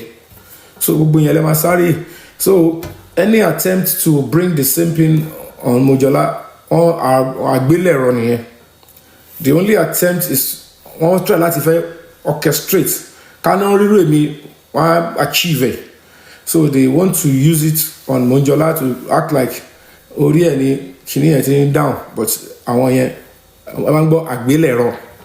So in as much as like some of those things that she has done to get into that, I've been able to tell her, these are your mistakes, go and correct it. And I can tell you all for free, it to just confirm that yes, it's correct and she is sorry about it. And I've told her she must come out again to apologize. So she has been able to refund the money for the Owero so that anything want to call her, you understand? And she will take her time to come and apologize as at when necessary. But I can tell you for free, she has gone back to Alagbon today, and I was told Umi, is there. Whether she's still there, I don't know. And Sami Jojo, on the Sami Jojo to actually call another fresh petition on her. Then you see that at the end of the day, one hour on why justice is on here. One hour come on she double agent or she mode. But most of the loyalists and stuff are now doing everything to ensure. But she's starting going on here. Phone forensic. Now they are doing the same thing on Mohunjola, using some people to see if they can persecute and torment her. But whatever the case may be, I know it's just game on. I don't make noise. I don't threaten people. I believe certainly that justice will be served. And whatever the case may be, when justice is being denied in this kind of case, and it is becoming too obvious and too blatant, if care is not taken, the masses will resort to jungle justice. Mohbad's case is uppermost in the hearts of billions of Nigerian people and young people. And they are only waiting for a little glitch or something to what? Any little information to my and when it will start, most of these people, they were like, how did he get to this stage? Because they are not wise and they're not spiritually inclined. And you use your brain and understand that no matter how powerful you are you powerful? Can you even say your children are easily and equally fortified like you, wherever they are? So be sure that whatever you're doing it on the temple of truth and honesty. Honesty is the first chapter in the book of wisdom. And like I said, we're waiting. We'll get to know before we do it. Anybody let me Yomi. Because you got any. So that's just what I'm just going to tell you. So let's continue to stand firm. Nobody is going to get justice, trust me. No matter who is telling anybody that justice is and anybody that was justice Thompson, it's either they are having direct information from those people that killed Mohbad and those that have paid their way to block justice for Mohbad. No honest police officer, no honest lawyer, no honest justice seeker. And it's about me, she case it about me law. Case it the only reason is I didn't know they were going to even write petition against me to Alagbon. The spirit me in Shomode me no kiri no aye. Ko nse aye pe won te mo bo nse film won ba temi. Oyin nti kini o ti mi lo gbongbon pe ki ma lo nti mo fe lo se ni London ti mo fe lo se l'America ni kin lo se mo de ti ko ticket mi as on the 3rd. Mi ò mọ̀ pé anybody in plan pé wọ́n fẹ́ ṣèkà fún ìyá láyà wọn. Mi ò mọ̀ pé wọ́n ń tanra wọn. When we see that Yomi will do this. Ọlọ́run ò fẹ́ kọ́ máa ṣàkó ọmọ wọn títí because láti jọ mo ti rìn ilé ayé mi. Nígbà mo tẹ̀ ti gbóná mo ti wà nù ayé. Ọ̀wọ́ ọmọ máa jẹ́ fún mi. Èmi ti kọjá ẹni tí àwọn àánú fẹ́ fi ìyà jẹ àbọ̀ òun fẹ́ ti fi nìkan. Òun lọ tó bá kú sí tó bá máa fi délé tó bá kú wà délé bókú ọmọ ṣáà ni.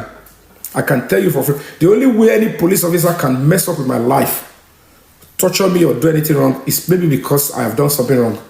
But if you want to persecute somebody like me, maybe it's my life today. You might succeed with it, but I can say categorically, if you don't get home and die, you will meet either your wife or your child will die. Ó certain bagay. Ó straw bagay.